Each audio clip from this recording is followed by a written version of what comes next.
Okay, it looks like the delay is at least 10 to 15 seconds. So, anyways, looks like we got 3 viewers right now. If you want to chat with me, you can put stuff in the chat. I'm still trying to figure out all this live stream stuff. Got this new gear, trying to figure it all out. So, anyways, trying to see how this is all going to work out. I decided to go ahead and do it this way because I wanted to try this new equipment out as well as get this video out as quickly as possible, because I'm going to be going out for work again out on the road, and I don't plan on doing any videos while I'm on the road for the next 2 months. And this is something that I tried to get out for a while now, and just life happens. I've had a lot of personal stuff going on and trying to get all that straight. So this has been kind of put off to the side because it takes a lot of time to get a big production down and everything. And this is more impromptu than what I like usually. I usually like to be a little bit more prepared with this particular recap. But I figured let's go ahead and mess around with this a little bit and chat it up and see what's going on and see how everybody's doing.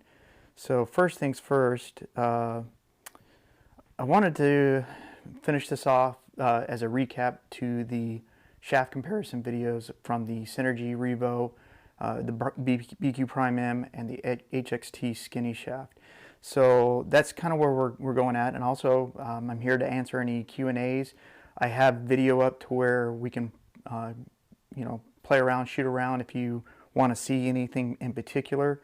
I'm doing a lot of work and on some new medications and stuff, so my back's kind of messing with me, so bear with me. I'm a little bit out of practice. So also, I got a special little thing. I want to thank everybody for getting over 1,500 subscribers.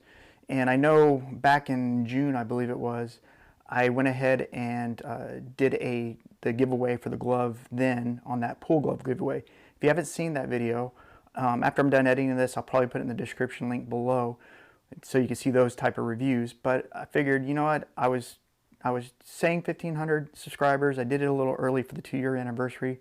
So I decided why not just go ahead and do a 1,500 subscriber giveaway as well. So we're going to be doing that during this live stream, is do another giveaway based off the comments on the pool glove giveaway. So we'll do that in here in a little bit. I also got another little special thing too that I'm going to do a giveaway on as well, and we'll see how that works out. Anyways, so I got a list of things that I wrote down when I was trying to formulate this recap and see what we were going to do.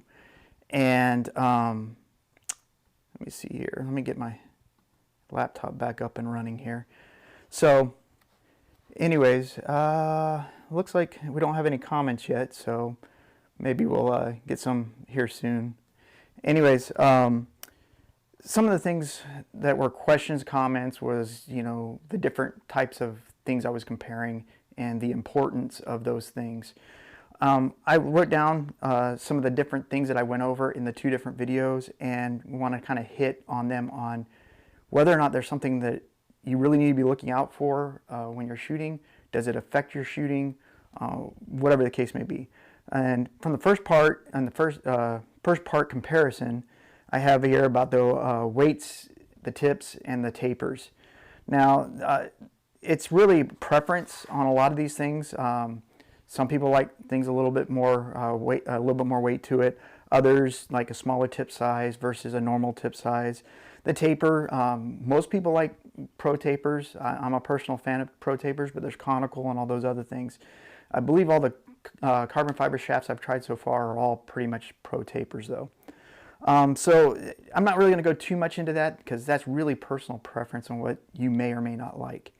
Anyways, the next part was the balance point. Now this kind of has a little bit of preference as well, but if you're used to a particular shaft that's balanced a certain way, and then you go to a new shaft, it may affect your stroke a little bit. So, and examples of that would be if it's a little bit more forward balanced, you know, when you actually do your forward stroke, you're going to have a little bit more momentum going through, whereas more rear weighted, it's going to have that more I don't know what you would call it, but it's more of a backswing momentum. So again, it's not something you can't get used to, Matter of fact, I played with a more forward balancing cue for many years, and now actually I'm playing with it. It's pretty balanced, but I'd say it's a little bit more rear balanced, especially since I'm playing with the BQ Prime M now. If you saw the video, it was a lot more rear balance point, which means it's got more weight to the rear. Anyways, it will affect your stroke, like I said, so just keep those things in mind. Also, in the slow-mo vibe test that I did, this was just more or less to show the physical characteristics of the vibration of the different cues, or the different shafts. But, you know, anything that has a lighter mass to the front, which that's what low deflection shafts are, they're going to have a little bit of vibration to it. It's just how much is it going to be, and how much are you willing to tolerate. So it was just more, I saw some people doing it on YouTube, so I figured I'd just go ahead and throw it in myself. Anyways, the other thing was, let's see here. Oh, well, and things to note in that video too, the Revo and the Prime M had the two most vibrations out of all the shafts. Doesn't necessarily mean it's more low deflection, it's just there's more vibration there. Really, there's no scientific test to that piece, so just keep that in mind. A tap test that I did, that's again another thing that's just personal preference. It's just to kind of give you an idea of maybe the construction underneath the carbon fiber. Again, it's not really anything that's going to affect the performance necessarily of the shaft. Now, I did do the Dr. Dave's actual low deflection test, and he had different test results than what I did. Now, he was doing it, I believe, on a 9-foot table. I have a 7-foot table, and that can affect it, plus the temperature, the condition of the felt, the condition of the balls. They were relatively close, though, in my opinion, so you can kind of get an idea. Again, these tests aren't perfect, so don't take it as gospel that mine was so different than somebody else's. And as far as that goes, you saw pretty much which ones had the lowest deflection. The Revo had the lowest deflection based off that test, and the Prime M, I believe, came in second. Cynergy, I believe, was third, and then I believe it was HXT and regular shaft. So I wish I actually wrote those things down. And we could actually compare them, but I didn't, unfortunately. Now, the big important things with the deflection tests, the one with the long rail with the measurements that I had right here, that one is pretty good. I got some comments in there saying that, you know, I really needed to do 100+ tests on each shaft, but I was doing all these shafts all at the same time, and I'll tell you what, my back was just wrecked after that, because it's just so hard to shoot that many shots, and I was trying to shoot it all pretty much in one day. So that was one of the tests that I was doing near the end of the day, and like I said, my back was just wrecked by about halfway through that. So take that what it is. Conditions, again, affect those kind of things. The low deflection test there, though, that really kind of tells you and gives you an idea of how low deflection each of these shafts are. And out of that, the BQ Prime M came in first, and I believe actually the Revo, I'd like to retest that sometime, because I feel like it just was a little off. That was one of those shafts that I was testing when I was near the end of the day and was really starting to get the effects of doing all those shots. So I might throw something up quick at some point in time, but right now I want to get through all these shaft comparisons and move on to some other products that we can compare, and I can probably show you some of those while we're sitting here live. Anyways, the medium speed is probably what you really want to see the most when it comes to that particular test, because the medium speed is pretty much what you're going to shoot with most of the time, and you're not really going to do extremely hard hits unless you absolutely have to. So medium and soft is pretty much what you want to look for in those particular tests. And like I said, you can look at that part 2 shaft comparison and see what those tests are for yourself. The long rail test was just more of a visual representation of the same test to kind of give you an idea of how much that cue ball departs from the rail. So you kind of got a good idea on that. Now, again, I was using a Jim Rimpey in the long test with the measurements, and that one actually is a little bit lighter than a typical cue ball from what I found out. I want to say it was like 0.4 ounces lighter than a regular cue ball. So that will affect a little bit with the mass spinning and everything. The long rail test was with a little bit heavier cue ball. It was with the Aramith Musil ball.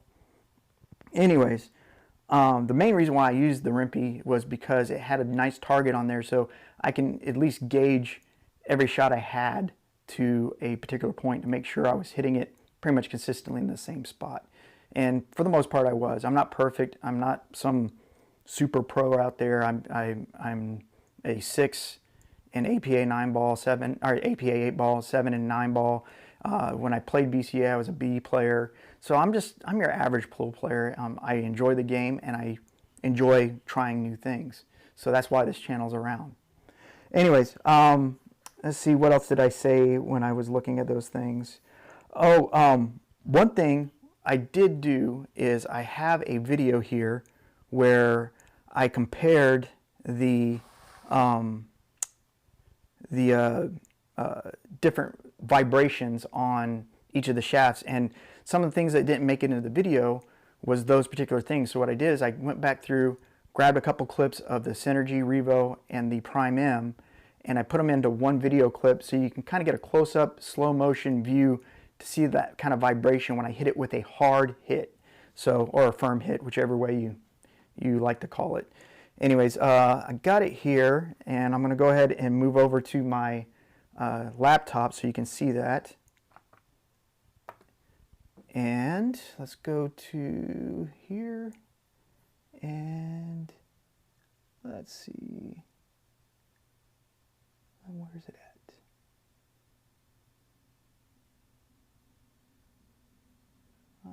There it is. No, that's not it. Where'd it go?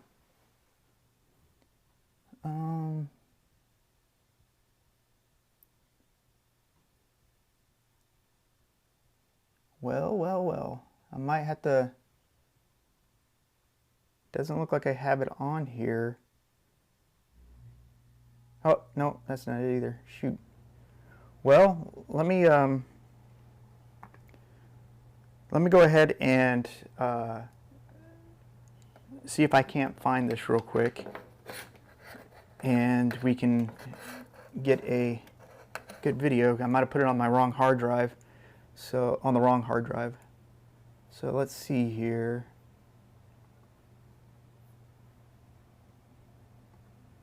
Yep, there it is. Yep, I put it on the wrong hard drive. Sorry, guys. So this is it right here. Actually, no, it's not. What the heck?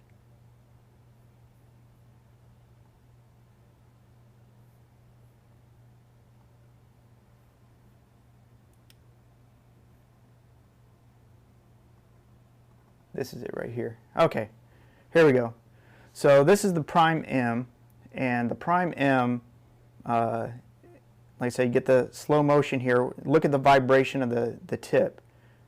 All right, the next one is going to be the Revo, and you can kind of see the vibration there again. Just a little bit of vibration. And then the last one here is the Cynergy. I didn't do the HXT, sorry about that, but most of you guys are usually pretty, you guys are here for the carbon fibers, I'm pretty sure. So put in the comments below what you think of those, and not the comments below, but in the live chat, and we'll see what's going on.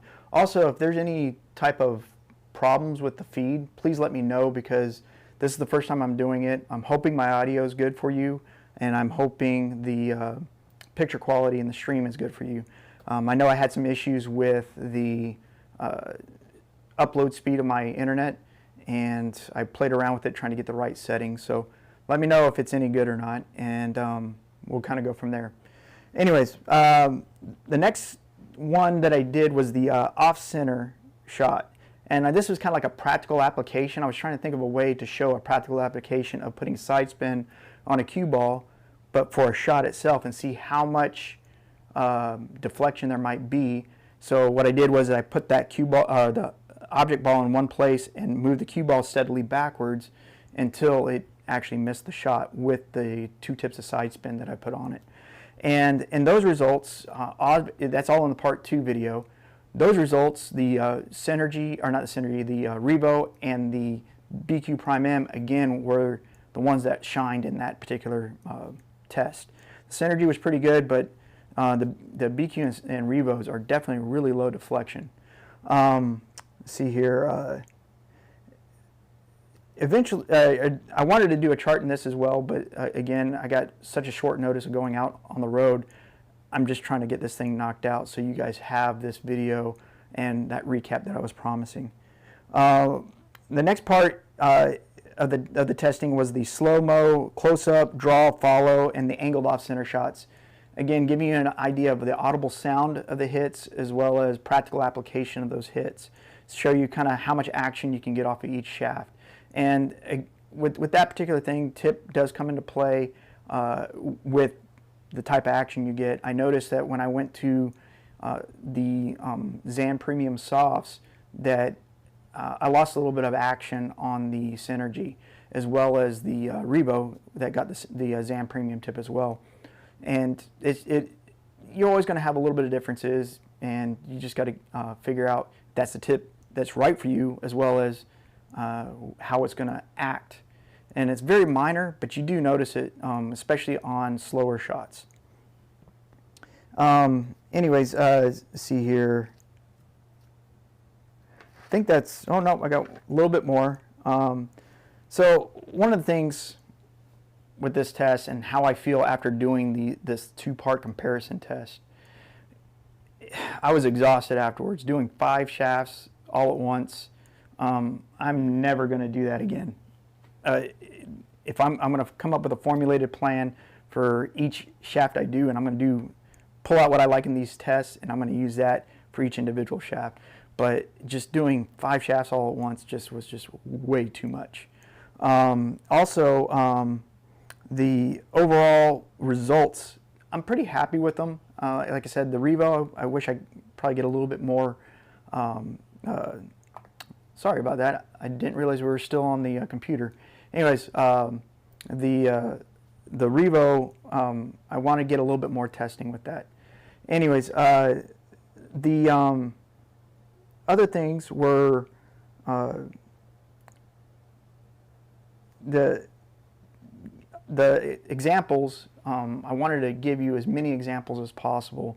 That way you can get the best judgment you can out of all of this. Anyways, my personal rankings, what I like in these shafts, and this is me, in my opinion, I pretty much play exclusively with the BQ Prime M right now. It hits the best for me. It feels great, and I don't know what it is, but it's just, it's money. My second favorite is the Cynergy. I know a lot of the Revo fanboys out there, you know, the Revo's the best. There's nothing wrong with the Revo. The differences between all these are so minute. It's just I play better with the Prime M and the Cynergy. And another thing too, I like the difference between the Cynergy and the Prime M is a 12mm tip versus a 12.5mm tip. You know, sometimes depending on the conditions I'm playing in versus the types of table size, all that stuff, I may switch over to the Cynergy just because I want a little bit bigger tip. And it does have a little bit softer action than the Prime M, so those things come into play as well. And after the Revo, the HXT. Now the HXT is a great budget low deflection shaft. I had that review. That was like one of the first videos I did, and it is a great shaft for the cost. But I'm pretty much gone to carbon fiber, and I really like it. I've gotten used to the feel, and it's a really nice playing shaft. All the carbon fiber shafts that I've tested so far are pretty much really on par. Anyways, let's take a look here and see what kind of comments, if any, we may have. Oops, that's not what I wanted to do. Well, evidently we don't have any comments right now. I don't know if I think I got them turned on. If I don't have them turned on, try to shoot me a message, make sure it's working. But I'm not really seeing anything right now.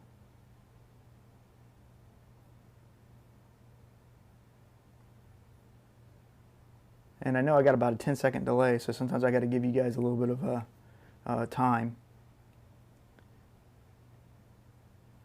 Let's see. Well, I'll put in a comment and see how that goes. So anyways, I like to open it up. That was pretty much all my recaps for the shafts and everything. Again, all the carbon fiber shafts are really close to each other, but my preference right now is the BQ Prime M, and it's a great hitting shaft, and it's not a shaft that most people know about or can get their hands on because it's a company out of Italy. They're relatively new, and there's not many dealers that actually sell them. I know a guy a personal guy that sells them, and he can't even get them in the States right now because of the whole COVID thing. Also, I believe Fort Worth Billiards sells BQs, and Siebert sells BQs as well. But I believe they may all be sold out right now because they're having the same issues as the friend of mine. Anyways, if you have any comments, questions, let's go ahead and try to answer them now. Otherwise, I'm going to play around with this live stream a little bit and shoot around with the different shafts and just shoot a few racks and see what you guys think. I do have an overhead shot, so I'm going to go ahead and figure out how to put it up on here now. Let's see here.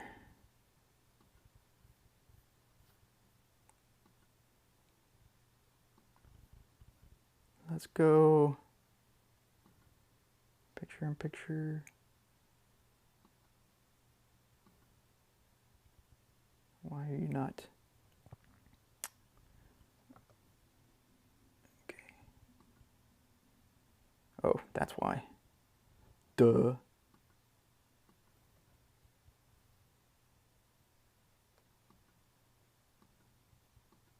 There we go. Technical difficulties. Still trying to figure this whole live stream switcher out. It's pretty nice though. I could do quite a bit with it. Anyways, back to playing here. Let's go ahead and shoot some with the BQ Prime M. Why not? Since that one's my favorite.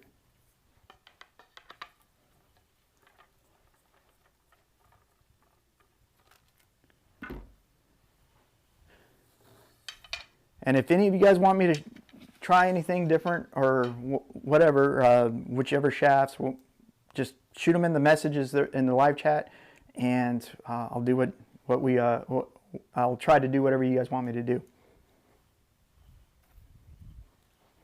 Actually, I haven't played 8-ball in a while, so.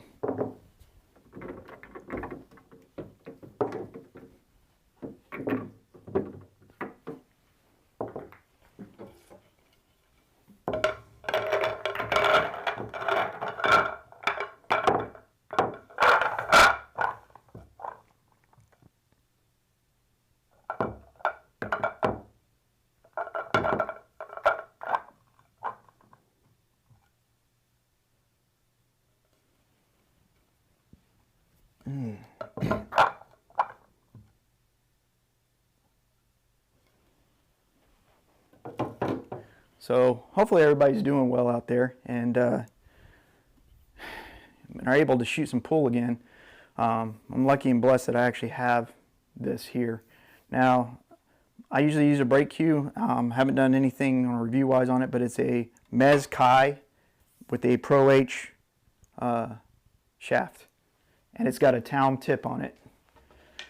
I usually like to play with music on, but because of copyright stuff, I don't have anything that I can really play, unfortunately.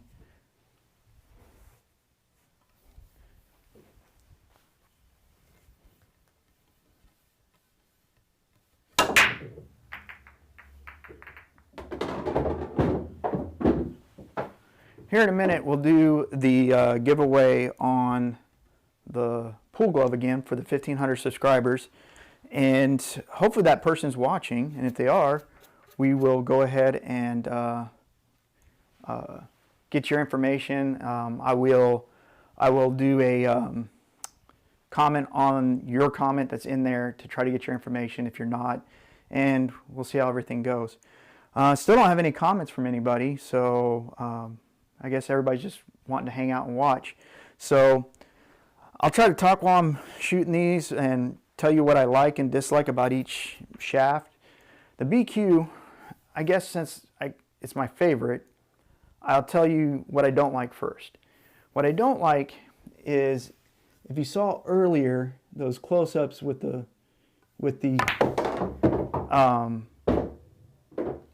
shots where they had the vibration slow motion shots that I showed you. That vibration from time to time, especially if I have my bridge hand further back, it does tend to vibrate hard if I hit a really firm hit, and I really don't like that.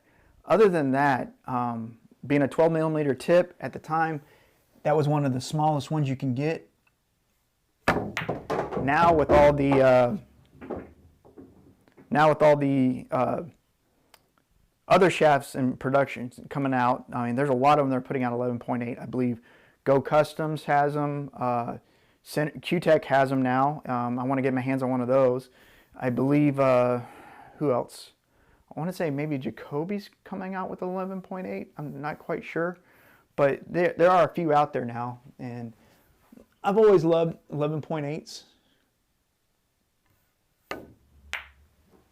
But the main reason why I went to carbon fiber shafts to begin with was I liked the fact that I could try to maintain that low deflection that I experienced with the smaller tip shafts, but at a bigger tip. Because the general rule of thumb, the bigger the tip, the less room for error when you're shooting. So I was kind of going off that premise that, and really, it's just my personal preference. I like 11.8s because I have a better sight picture on my cue ball when I'm shooting. So that's the reason why I tend to like the 11.8s or smaller when I'm shooting. Oh, that was way off. Anyways, I don't really have a shot on the stripes too much. Maybe the 15.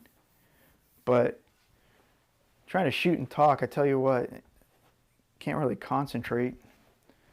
I guess it doesn't help being on the meds either.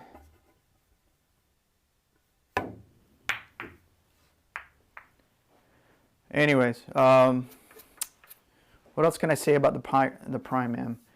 The action's pretty good. The feel is great. Like, you don't have that real tinky type of hit, and you can kind of hear as I'm shooting these what it kind of sounds like. It doesn't have that really typical carbon fiber type of hit sound. So I haven't played a whole lot lately either, and it's showing. Anyways, at least every time I'm shooting solids, I'm leaving myself junk on the stripes. See if I can spin it around a little bit. There we go. Left myself again, no other shot. Doesn't look like anybody's commenting too much, so we might be cutting this pretty short. Because I don't want to keep this thing too too long. So when people are looking at it when it's not live anymore, you know, they actually don't get too bored. So if I don't have any comments by the time I get done playing this rack, I am probably going to do the giveaway and call it and wrap it up. So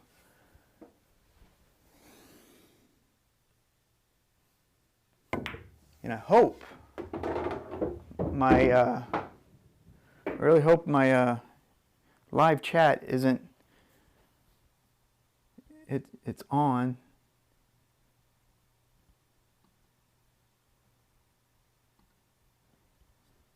Well, anyways, I'm just shooting around. I'm not even having a strategy here right now. I need to start thinking about that. Well, I hit that too hard. Story of my life.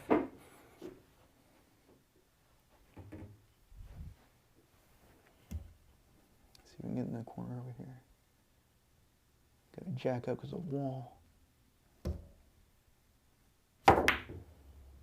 Yeah, almost.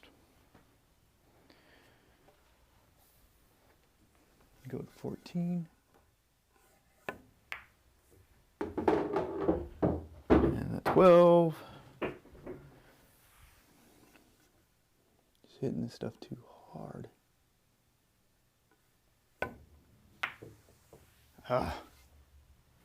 Yep, I'm sucking today pretty bad.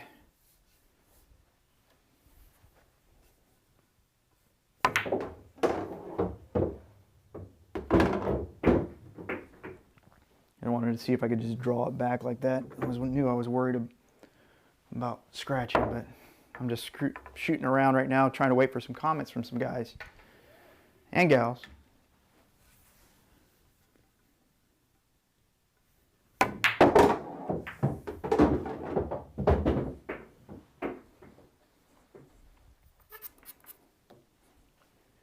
All right.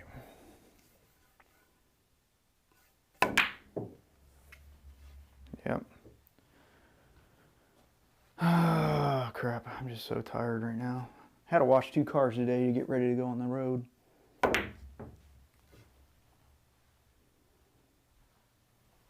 Totally wrecked my back.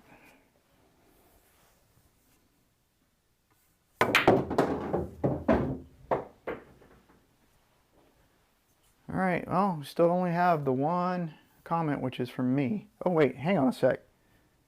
Why in that? All right. Starters, apologize everybody. I just looked over at my display of the actual playing, and for some reason on my broadcast, I'm not getting any of the chats. But on my feed, which is another account watching it, I'm seeing all the chats. So I am really sorry about that. Anyways, let me see if I can go through here and end up going through some of these questions, see if there's any questions we can answer, and kind of go from there. Man, that is really messed up. Anyways, let me go ahead and turn off my picture-in-picture for now, and we'll go from there. All right. Anyways. All right, so going up to the top here, I see that two people commented, both Dennis and Christian. The audio is good. Thank you, Christian. Let's see here.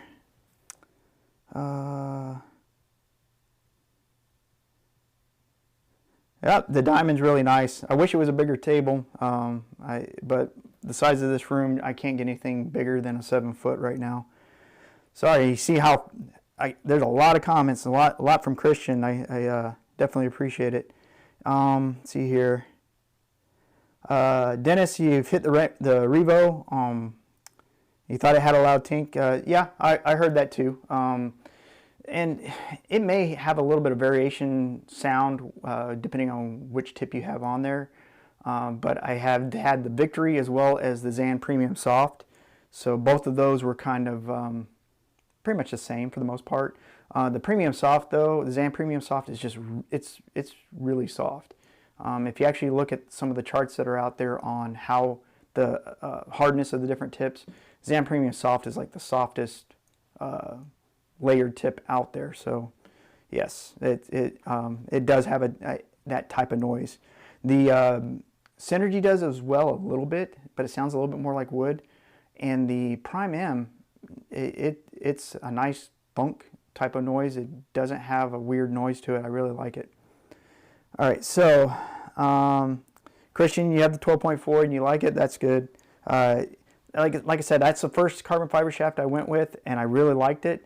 But there was just something a little off about it, and a lot of it is what I experienced with the Z shaft when it was a Predator Z shaft, was the how low deflection they were. That's what I can attribute it to. It just, I could never really adjust to it, and it really showed itself on slow type of shots.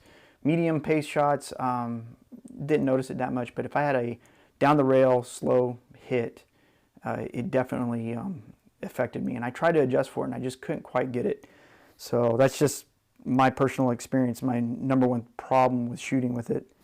Let's see here. Yeah, the Mez Ignite, that's one of the ones I would like to get my hands on as well. Most of the stuff I'm doing right now, I haven't reached out for companies to send me anything. However, I hope to do that in the near future. Otherwise, I'm spending my own money on all this stuff. So it's kind of, as I get the cash, I try to buy something. And if I don't like it, I'll turn around and sell it. So right now, I've been keeping everything I have right now just because I want to continue to do some of these reviews. I probably plan on getting rid of some of the equipment here soon to get some more cash in hand to go try other equipment. And like I said, the Mez Ignite is definitely on up near the top of my list. Let's see here.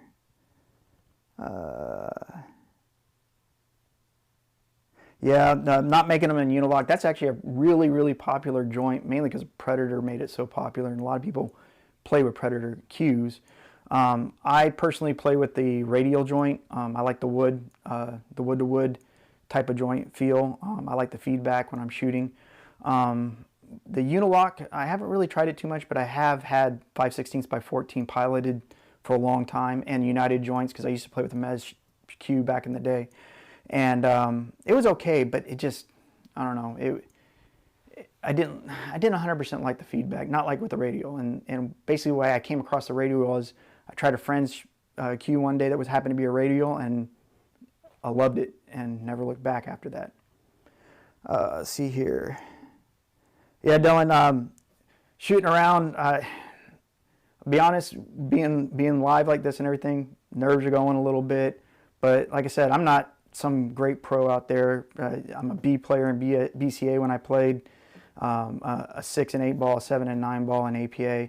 And I haven't really been playing a whole lot, and kind of got some meds that I'm trying to get used to that they just changed me on, and evidently it's supposed to make me lethargic, and I think I am kind of feeling that a little bit. So, but I wanted to get this video out before I get out on the road for my job, so you guys at least have something here in the next few months, because I probably won't be putting out another video for about 2 months or so, unless I get back early.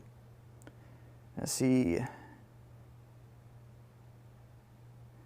Yeah, Christian, obviously I see your comments now. I'm slowly getting through these. I apologize.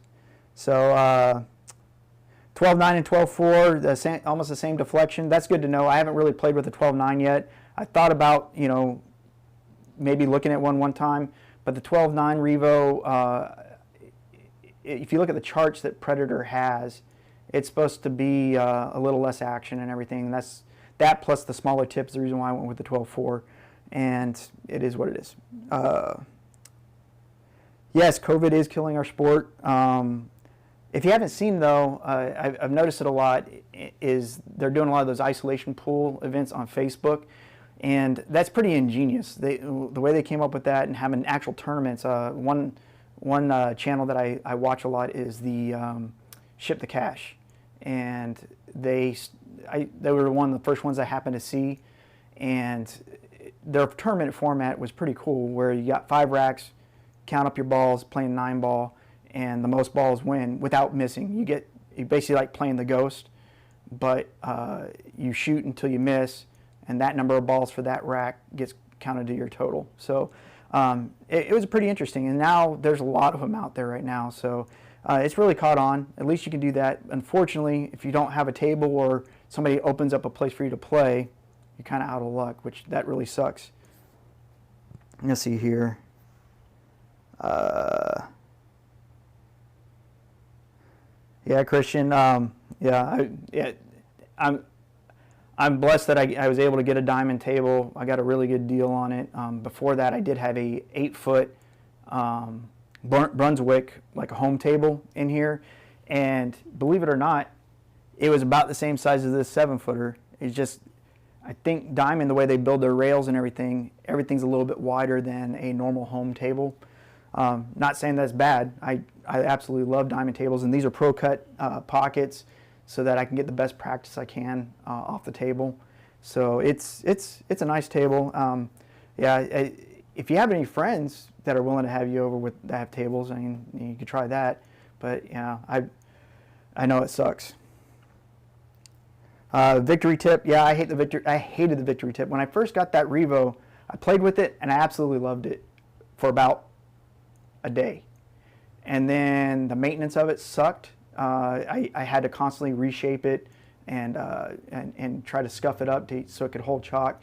And it wasn't, to me, it wasn't a very good tip. There's people out there that do absolutely love that tip. And that's where kind of go into saying all these things about the different shafts, different tips, weights, tapers, all that stuff. Everybody has their own particular preference. And for me, and my journey with all this stuff is to find what works for me and makes my game better. It's kind of like golf. I used to play golf a long time ago, and you needed to find out if you needed a regular flex shaft or a stiff shaft. Some people like steel shafts. Some of them liked the graphite shafts. So there's a lot of different things that go into it. Well, it really is kind of like that in pool too. Does it make your game automatically better? No.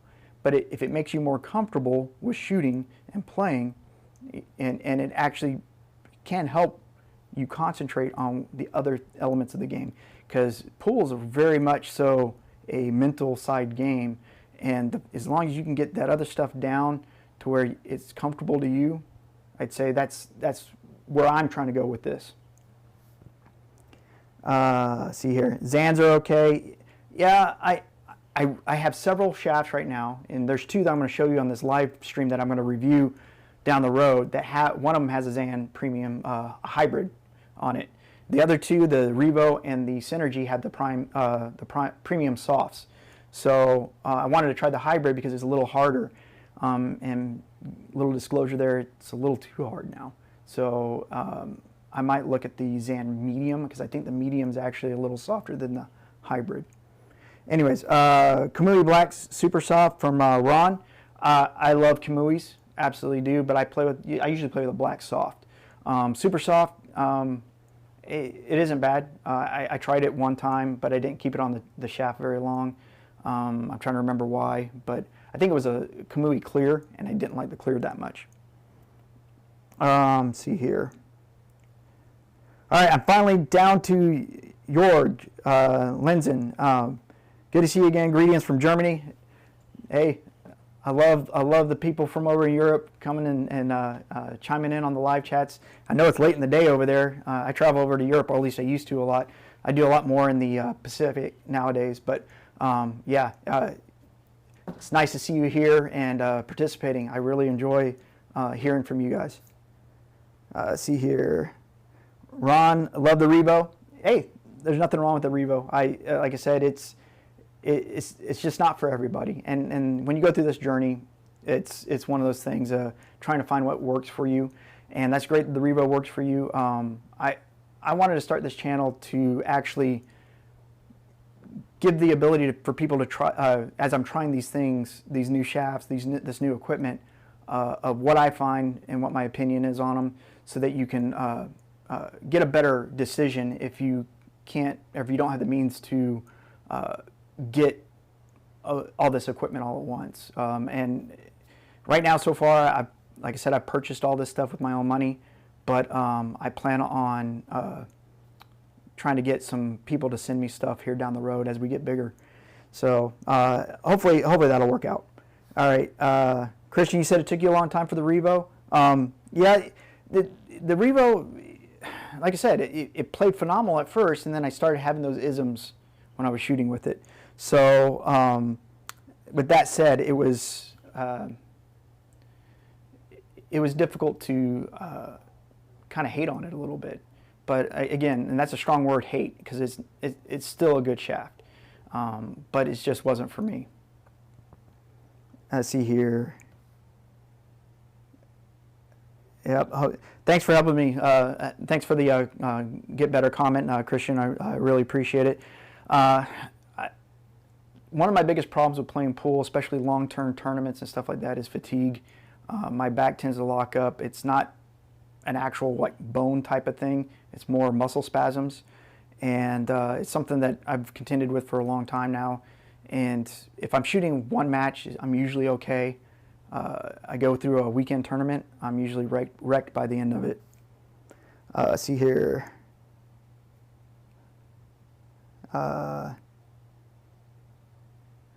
See that type of game. Fedorgorist won the first one.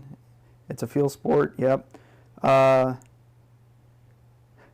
I noticed that Fedorgorist was going to be playing somebody here recently, but I've been so busy trying to get things in order to go on the road.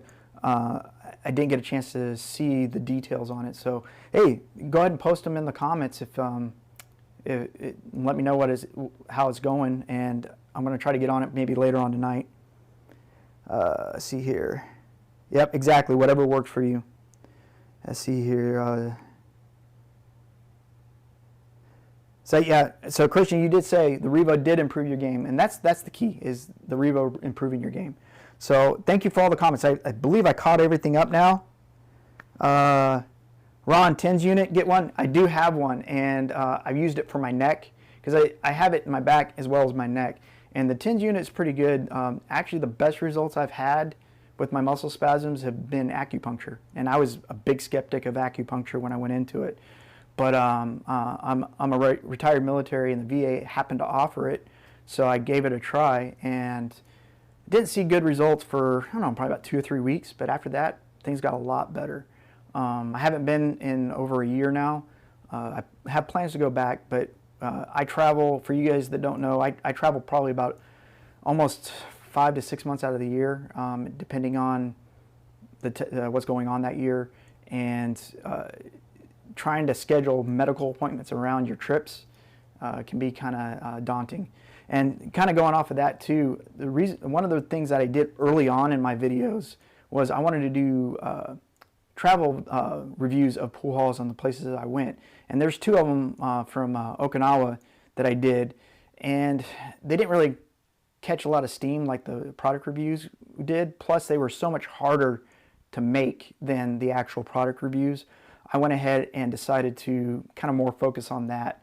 And now I'm getting into live streaming, and what I plan on doing with the live streaming is to do a review on the equipment and then live stream a few days later and have you guys do a Q&A. Ask me about it. You know, if there's anything in particular you want to see, I want to try to do that. Unfortunately, it's not going to be for a few months, but that's kind of what I was envisioning with going with live streams. So yeah. I haven't put the TENS unit on my back yet, Ron. But I'm going to I'm going to have to try that a little bit more. I'm thinking about taking it on the road with me. The one thing with always relying on medications is it ends up affecting you overall. Like this new medication they have me on is supposed to make you lethargic and everything like that.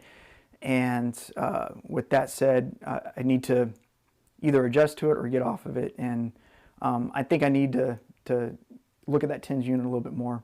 But thank you guys for the comments and everything. I guess the thing to ask you guys right now, it looks like we got 12 viewers right now. I can finally see the actual comments coming in. Like I said, I was looking at my actual stream from my account, and for some reason it wasn't showing me everybody else's comments. I'm going to have to try to figure out why. But at least on my other account where I'm watching you guys comment, I actually can see it there. So with that said, I did see that if I comment on my stream, it does show up in this. So I can still communicate with you that way. I just have to make sure I'm looking at this particular account. Now, I guess with that said, is there any questions that you guys may have with any of the shafts? I mean, I kind of went through the recap of all the things that we did on the video, or on the 2 videos prior with all the different shots. But just let me know what you want, what you're thinking, and that's kind of what I want to do with this live feed. All right, so Christian, you said if I play tired, you get frustrated with the game. Yes, I do, very much so. You almost get into that, like a better term, F-it mode, and you just want to get the shot over and done with and move on. Yeah, so it's definitely and you have to find that balance. Yep, you do have to find the balance. I'm doing my best. I'm 46 years old, so I'm still young in most people's eyes, but the body isn't 30 years old anymore. All right, so right now I don't have any questions with regards to the shafts themselves or the videos or the comparisons that we did. So what I'm going to do real quick is I'm going to do the random giveaway for the other pull glove for 1,500 subscribers. For those of you that just got in and everything, the reason why I'm doing this is originally in my pull glove review, I said I would do a actual review or a giveaway of one of the gloves of choice in that review at 1,500 subscribers. Well, I hit my 2-year anniversary and I thought I would actually hit 1,500 subscribers a lot faster, and I didn't go over it until about 2 weeks ago. So with that said, I decided to honor what I said and give away another glove at 1,500 of your choice. So I'm going to go back to the comments on the video, on the glove review video, and I'm going to run my random picker, and we'll see who comes up. So let's see here. All right, Christian, I'll answer that question in a minute. Christian's question is how much power difference between the Q-Tech, Revo, and Prime M? I'll answer that in 1 second. Let's go ahead and do this announcement. And let me get over here and select. All right, we have a winner of the other glove, and that's going to be Raviz Zaman. Hopefully I pronounced that right. And he would love to have a Longoni medium. So let me make sure. It's Rafiz. Sorry, Rafiz Zaman. Rafiz, I will, if you're not on this stream, and you can comment in the live chat if you're here. Great if you are. It doesn't matter if you're not, though. And if I don't hear from you, I will comment on this comment here. And the funny thing is Raviz did put a comment in here, and I commented back to him. I try to do that with all the people that comment on the videos. But I did say we already did the giveaway because I did it the 2-year anniversary. So Raviz, congratulations! You got your Longoni glove after all. Now we'll go through details, and I'll set up an email chain or whatnot, and we'll get that glove sent to you as soon as we can. All right. Let's see. Now back to our question from Christian, and that was how much power difference between the Q-Tech and Revo Prime M? Well, the action or power difference wise, I would have to say the Revo has the most action and the most power. And it does cause that cue ball to really dance around the table pretty easily.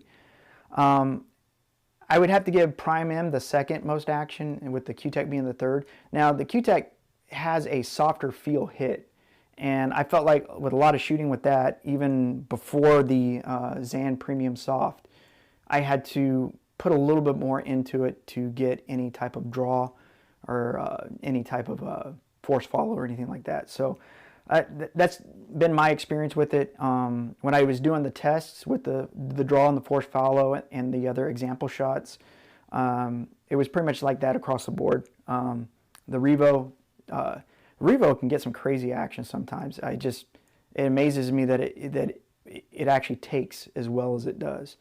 And the Prime M, it's kind of in between the two. It's in between the Q-Tech and the Revo. The next question was, how many carbon shafts have I tried? Well, as you guys know, I've tried the Revo, the Q-Tech, the BQ Prime M. I did early on get a hold of a Jacoby Black prototype, the first generation, from a buddy of mine, and I shot with it a few days, and it was okay. I heard that the second generation, they made a little bit of improvements, so maybe that's true. Eventually, hopefully, I'll get my hands on one of those. I did test hit a McDermott Defy from a guy that was putting on my tips at the local pro shop, and he had one, and he asked me if I wanted to try it. I hit probably maybe 5 hits, not enough to really get a good feel for it, but it hit pretty well. I will have to say that. And the one, and I'm going to go ahead and bring it out now, that I'm going to get ready to review, that I have shot with a little bit. I need to shoot with a little bit more. I actually have 2 of them, believe it or not. Let me see if I can get them out here. Nope, that's not it. That's one of them. Now, these two right here, I'm going to do a close-up here, and then I might throw them on the table so you can see the overhead, and I'll do a picture-in-picture, or we'll figure it out. Anyways, this one right here is a Go Customs 11.8 carbon fiber shaft. And this one has the Zan hybrid on it. So, and it's their second generation. I did buy it new from him. I've heard a lot of good things about Go Customs, so I was like, I got to give them a try. Plus, they made it in 11.8. And the lowest tip I've gone so far on a carbon fiber shaft is the 12 millimeter of the BQ Prime M. So there's this one. And, oh, nope, that's the wrong one. That's the wrong one. That's got to be this one right here. Nope. All right, where did it go?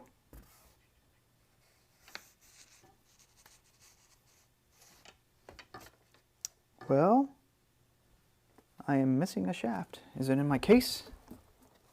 Nope. Oh, here it is.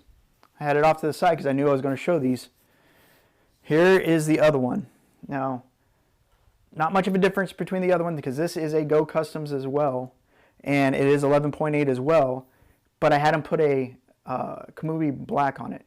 Now, here's the long story short of this, and if Goran's actually going to watch this, he'll know exactly who I am. I sent him, I messaged him about whether or not he could do match ring work on the collars. And he said, of course, just send him a donor shaft. So I sent him a donor shaft, and then the COVID stuff kicked off. And it got lost. Now, for you guys that don't know about Go Customs, Goran is over in the Netherlands, I believe. If it's not the Netherlands, it's Denmark. But he's over in Europe. And I shipped it by the U.S. Post Office. Wrong decision, bad decision. The shaft got lost. So we waited about a month or so, and finally I was just like, screw it, make me just a regular one, send it to me, and we'll call it good. Well, within 2 days of me receiving that one over there, he got my shaft in the mail. So we talked about it. He cut me a little bit of a discount and went ahead and did this one. So this one is an 11.8, no different than the other one, and it has my ring work for my nitty shaft my nitty cue that I use. Now, there is a slight difference between this one over here and this, other than the collar itself. If you look, this one, he actually took the threads out of my donor shaft and put them in here, and it goes in just far enough for the threads itself. Whereas this one is his standard radial piece. Now, I messaged him right after I started shooting with the second shaft he sent me with my ring work, and I was like, it feels a little different.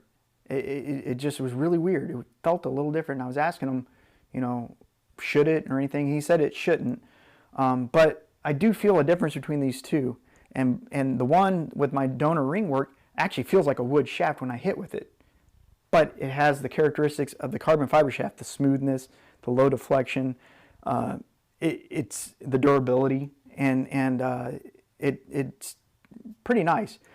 I will be doing a review on these two when I get a chance. I got to get some downtime to actually do a bunch of filming on it, but the Go Customs will be my next shaft review that I'll be doing. And after that, hopefully I can get my hands on a Mez Ignite. I've been looking around. I'm also going to look for the Mucci carbon shaft. Nobody's done the OB carbon fiber. I want to get my hands on that as well. And oh god, what's his name? Forgive me. There's a guy that has commented before several times on my videos about trying the Cynergy 11.8. For those of you who don't know, the 11.8 came out over the summer, and it was after I bought the Cynergy. Otherwise, I would have gotten the 11.8. And I want to get my hands on that and try that and see how different it is from the 12.5. So, anyways, let's see if they got any more comments lately. It doesn't look like it. So, have any of you guys heard of Go Customs? And if you have, let me know, and I will definitely I definitely give them kudos. He does more than just shafts. He does make some cues. He has a carbon fiber brake cue. Eventually I want to do some reviews on brake cues as well, and I will do it on my Mez Kai, even though I've had that for years now. But I'll give the review on that eventually. So let's see here. We got oh, Longoni came. Oh yeah, I did see that. I did see that in one of my feeds. Most people don't really realize Longoni makes cues from what I've seen and experienced. They know they make gloves, they make cases, but making cues, you know, you throw out the word Longoni and somebody goes, "Are you talking about Lucchese or Lucchese?" And it's like, no, Longoni. And they're Italian. They're an Italian company as well. I really love that glove that they have, but I don't normally like playing with gloves anyways. So, but yes, I did see that. Longoni does one. I did not know Lucchese made one. I'll have to look into that. And you're going to go pre-order it there. Is it non? Yeah, I'll look into that. The list is growing with shafts. A lot of people want to see all these different shafts, and unfortunately, they're $400 on up. So it is an investment. If I can't get some people to kind of lend them to me, it's kind of difficult to come up with those. Let's see here. Oh yes, Viking does. I did see that. Viking's another one. Forgive me, I forgot about that one. And Neil's fine. Yeah, he is a Longoni. He is sponsored by Longoni. I don't believe he plays with Longoni cues though, does he? You know, to be honest, I've never looked to see what cues he's playing with.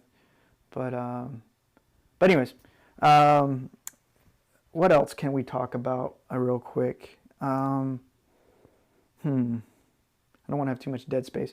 Oh, I'm going to give a shout out to Billiards Corner. He made me these sleeves here, and because I have so many shafts, I don't have enough room in my cue case, and I wanted to have some ability to keep them from getting dinged or have a place to basically store them. So that's what I ended up doing. As I got this sleeve. I had him. He gave me, I think, 4 or 5 is what I ordered. And my plan is since I switch out the shafts a lot of the times to do comparisons, I'm going to put like a hook up on my wall and hang them in the sleeves.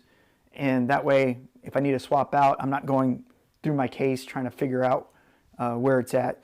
The only thing that's the downside is I got them all in black sleeves, and I have no way of knowing which one's in what. So it's kind of like pull them off the shelf and slide out the shaft a little bit to figure out which shaft is in what sleeve.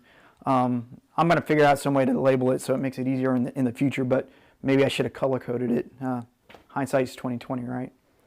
Anyways, what else here? Let's see what else we got here. Yes, I will definitely go broke buying them. Basically, what I'm going to do with, now that this comparison is done, I'm probably going to end up selling at least the Revo.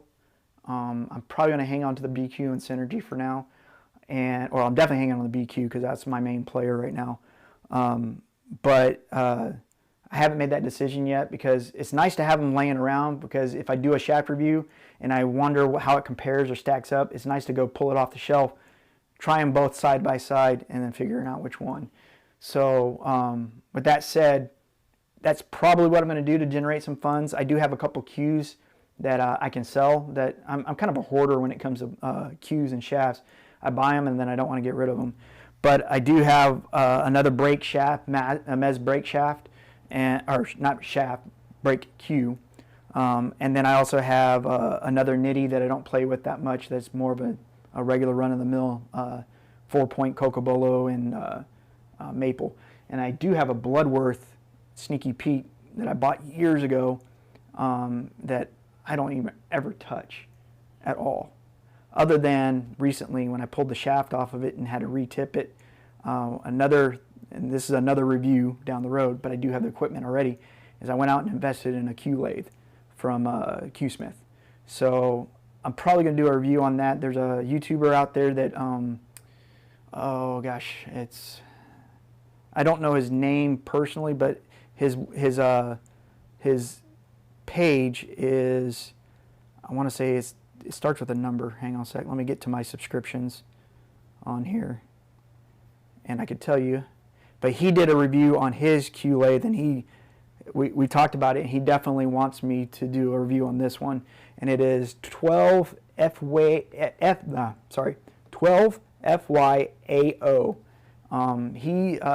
He does not only pool equipment reviews, but he does like how-tos on shots as well as the Q lathe. Me, I'm just a run-of-the-mill player that loves to play the game and likes to try new things. So I don't do instructional stuff. I have my systems and the way I deduce things and everything, but I'm not gonna, if I'm not a really great player, I don't want to give people instructions. It's just me. However, I've done reviews on other products before, not billiards related, and I feel like I could do an effective job with that. But with that said, you know, I'm not a bad player either. I'm like middle of the road. So I definitely want to get better. Some of the personal things going on, not to get too personal with it, but I'm looking for a different job that travels less. And if it does work out, then I'll have more opportunities to do these videos. So hopefully in the future that'll pan out. So anyways, let's see here. More comments. Let's see. Christian, you were talking about all carbon fiber shafts are expensive. Yes, they are. Yep. And there are some budget ones out there. I'm not sure if you guys are familiar with J&J Qs. They are pretty much like a big online store from California, and they have a Black Arrow, more generic one. I may try it at some point in time. And there's another guy that is a subscriber to my channel, and I can't think of his name, forgive me, off the top of my head right now. It'll probably take me some digging into YouTube to find him. But he has a friend that makes the, I'm trying to remember the name of the shaft. It's like Dominate. I think I got a link to that website. Hang on a sec. That might be able to tell me. Shoot. I am not seeing it, unfortunately. Man, I wish I knew. I apologize, but his friend makes a carbon fiber shaft that's a little bit more affordable as well. He did offer to send me it to review at some point. At the time he contacted me, though, it was I was about 3 days away from going out on the road, so I told him I'd have to do it when I came back. Well, when I came back, I already knew I was going to go right back out, so I haven't bothered to contact him. But that one might be a good one because that one's a little bit more budget friendly. I want to say they're only charging about $300 for them, it's worth a try to check it out. Let's see here. Ron, yeah, the Revo I have is a radial, obviously, because I don't have a Unilock Q with me. But if I sell it, I'll hit you up, okay? And then let's see here. Christian says he has a few United carbon fiber shafts. Cool. So I assume if you plan on a United joint, you're playing with a Mez shaft or Mez Q, right? I actually love Mez Qs. I got into Mez right when they first came into the U.S. Probably, gosh, it would have been around 2000. I got it from J&J Q of all places. I eventually sold it when I went to Nitty Q. I wish I hung on to it now because now that I'm doing all these reviews, I'm planning on eventually finding some budget-friendly Q butts that have the different joint types so that I'm not restricted to just a radial joint. And if I come across a good deal with a different type of joint shaft, I can actually do a review on it. And that's another thing too, with the Mez Ignites, they only come in the United and the wavy joint. And even though the wavy joint's very, very similar to a radial pin, it's not the same thing. I can't really do that. But that's what my plans is with the Mez Ignite, is I'm trying to find a combo deal that I can afford and do a review on it. So, see, Christian said you played with them, but you don't like them.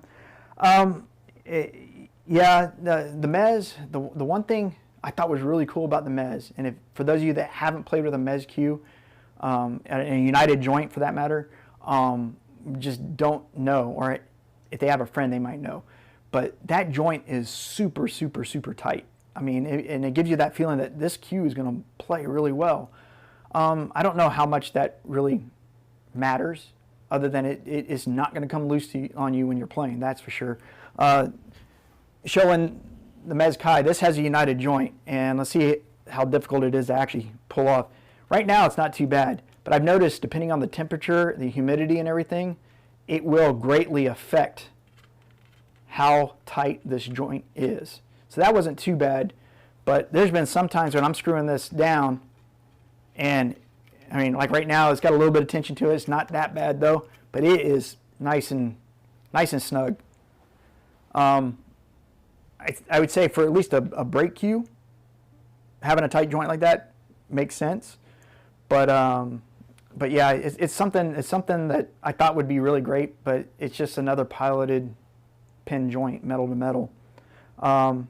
That's another question too for you guys. What do you guys play with? Do you prefer a metal to metal joint, a wood joint? I mean, that'd be a good question. I have played my first Q that I owned that wasn't a budget Q. I'll tell you my budget Q. My budget Q was Mizrek. I got it from Kmart, $10. But my first real Q, and Mizreks aren't that bad, but my first real Q was a Mucci. Guy needed to sell it for some quick money. Got a good deal on it, and I thought Mucci, I mean, that's when you first get into pool, it's all Mucci, especially back in the 90s. And I thought I won the lottery. And then there was something about it. I just didn't like the way the feedback was and the play was. And I haven't really gone back to Mucci since, but it is a metal joint and it's not piloted. But that's when I moved over to a Joss, and that was the 5/16 by 14 piloted, and great. Thought that was great because piloted, oh yeah, more secure. And then I went on to the Mez and so on and so forth, and finally settled on Radial. Radial by far is my favorite pin that I've tried so far, and I've only test hit Unilock joints, but eventually I'll get a Predator and shoot around with it a little bit more and see how it goes. So some more comments here. Let's see here. Yeah, the Predator throne with the Revo. Okay. Let's see. You're talking about the would I go for a Pachauer Defy? Those two are on my list. I forgot to mention the Pachauer earlier on. There's a long list of carbon fiber shafts that I want to try. It's just a matter of getting my hands on them one at a time. If I'm having to spend my own money, it's going to take some time. But if I'm going to get a friend, let's say, that has it, then I'll definitely take advantage of that too. Also, if you haven't seen Billiard Corner, some of you guys are probably subscribers to Billiard Corner, but he has reached out to a few places and has actually received them for trying out. He did get the Mez Ignite. So if you guys are really looking for one, by all means I want to advertise mine whenever I get the review, but I don't have one out right now. And Billiard Corner does have that. And he did a pretty good review. He likes to keep his short, simple, and to the point. Mine tend to get long-winded, and I like to do B-roll because another passion of mine is, shooting film. And it's just a complete hobby. I just picked it up when I started this YouTube channel, but did a lot of research. I liked what I saw with some of the channels out there and how they did those things, and I wanted to give it a go myself. So try that. You can try them. See here. The company is called United, and they make carbon fibers. Okay, I did not know that. And he said, but they're crap. Okay.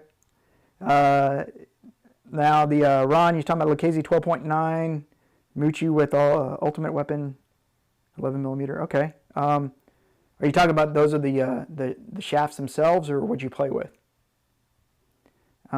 See here. Non, you're talking about you got a full Q-Tech Q with a Cynergy on it.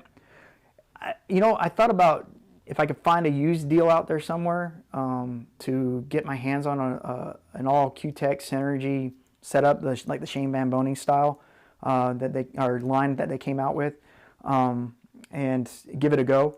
I haven't done that yet, obviously, but how do you like the full Cynergy, Q-Tech Cynergy setup? I know when I first started playing pool, I had a friend that had a Q-Tech Q, and I always thought they were, you know, just one of those cheap Qs because they dabbled with graphite and all this stuff. And this is all in the early 90s. So everybody was just like, what is this company? Well, when I did the Q-Tech Cynergy review, just a little tidbit, what I found out about them is they were a tennis company or a tennis manufacturing company for equipment, and they wanted to move that technology over to pool. And that's kind of how they got into it. And they tried to take that tennis technology for their equipment and utilize it in the pool industry. Let's see. All right, so Ron, you're saying you play with those? You know, I have never shot a Lucchese Q. I've heard some people really like them, and I'd be kind of interested in what your opinion is on the Lucchese's, the quality and everything like that. Let's see.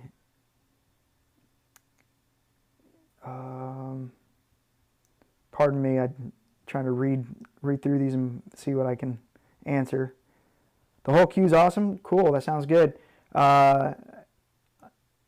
And you're skeptical, Christian. You're skeptical about what? Are you talking about the Lucchese, or are you talking about the graphite shafts with the Q-Tech or Q-Techs? Let me know. So the Q is good. Okay, Lucchese shafts are good. Okay, cool. Crispy sound. All right, it sounds good. Like I said, I want to eventually get into more than just shafts, but the shafts is what everybody wants to see, and I think a lot of it is because they want to try one out, but they want to make a wise investment. And again, everything's so opinionative. I'm just trying to get everything I can out there to you guys to make that informed decision. But in the end of the day, it's going to come down to you actually trying it out for yourself and practicing with it. I know for my game right now, out of what I've tried so far, I keep going back to the Prime M. So, okay. Not everyone. Yep, it's not for everyone.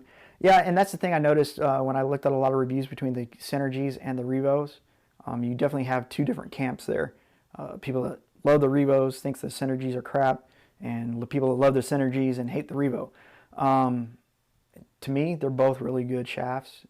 It's just the Revo's a little bit more low deflection in my experience, and you know, I like the white ferrule, to be honest. That's the reason why with these Go Customs right here, I had him put a small white ferrule on it. I did get used to the Prime M because it has a clear ferrule. Let me bring that up real quick. If you haven't seen the review, but it has a clear ferrule, and it gives you a little bit of a sight picture like the white ferrule does. However, it's in my opinion, when I first started playing with it, it wasn't enough. But I've kind of grown used to it a little bit. But I definitely like to have that break apart on the tip to get that sight picture a little bit better. So let's see here. What else we got? Christian, you're saying they're close to the 314 and Z shaft? Yes, they are. If you actually look at Dr. Dave's video, he does talk about how close the Z and the Revos are.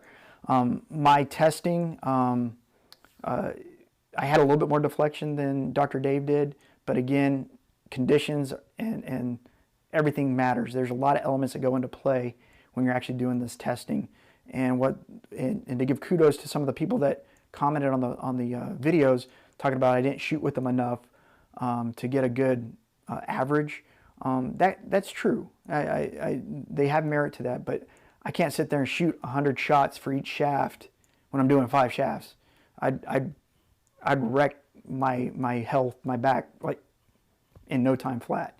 So it just wasn't realistic for me. But with that said, they're very similar in testing. Like even though mine might have been a little bit more deflection, but it was consistent in that particular lineup, whereas his was a little bit less, but consistent. One of the things I didn't do in my part 2 was when I was doing that off-center shot on the object ball and how far back the cue ball was before you missed, I never measured the tapes. Nobody's commented on me doing that, but I can do that. So if you guys want to see that, I can just, somebody post in that comment section, I'll put the tapes back up on the table and I'll flip on the overhead and do a measurement with a measuring tape. But I didn't think about it at the time, but when I was doing the editing and everything, putting it together, I was like, you know what, I probably should have done that. But it is what it is at this point. See. Yeah, Christian, spray paint with white paint. You know, you wouldn't believe on how many responses I received when I did the Revo shaft talking about not having the white ferrule. There was spray paint, there was put white tape, there was a lot of different things. Oh, just do this and do that. And I never really did it because I was moving so fast through my reviews that I didn't really want to go back and try that out. Just didn't have time. But all those have merit. I just haven't done them. But yeah, good point. And then you have the white vault plate on the new version of the Revos as well, which I'm kind of curious if it plays the same as the first generation 12.4. So I might hang on to it and try to get my hands on a white vault plate 12.4 and see how they play. I don't know. There's a lot of things going on in my head on what I want to do next. All right, let's see here. All right, Christian, you saw Dr. Dave's video. Dude, if you haven't seen Dr. Dave's stuff, they're great. Here's my thing with the level of analysis that he does. I love pool. I love the science of it too, but there's some point where it comes to, for me, it gets too into the numbers and too into the weeds to where it just gives me a headache. And I want to play the game because I love the game. Do I have systems out here that have those kind of calculations and everything? Certainly. But when you get too much into the weeds, it just gives me a headache, and I want to enjoy the game. So I wonder, do you guys feel that way as well? Definitely you gotta adhere to some of those tried and true formulas, but at the same time, getting too technical, does it take away from the love of the game for you? All right, see here. Yes, Christian, he does have the most informative videos ever. One thing I thought about doing, and kind of show my my amateur shooting ability, was to at some point in time live stream his RDS test that he put out about a month and a half ago. I really would be interested to see where I fall in there. I have a guess that I'll fall around where I'm at currently with APA and BCA, but I don't know, it'd be interesting, and that might be something I do in the near future.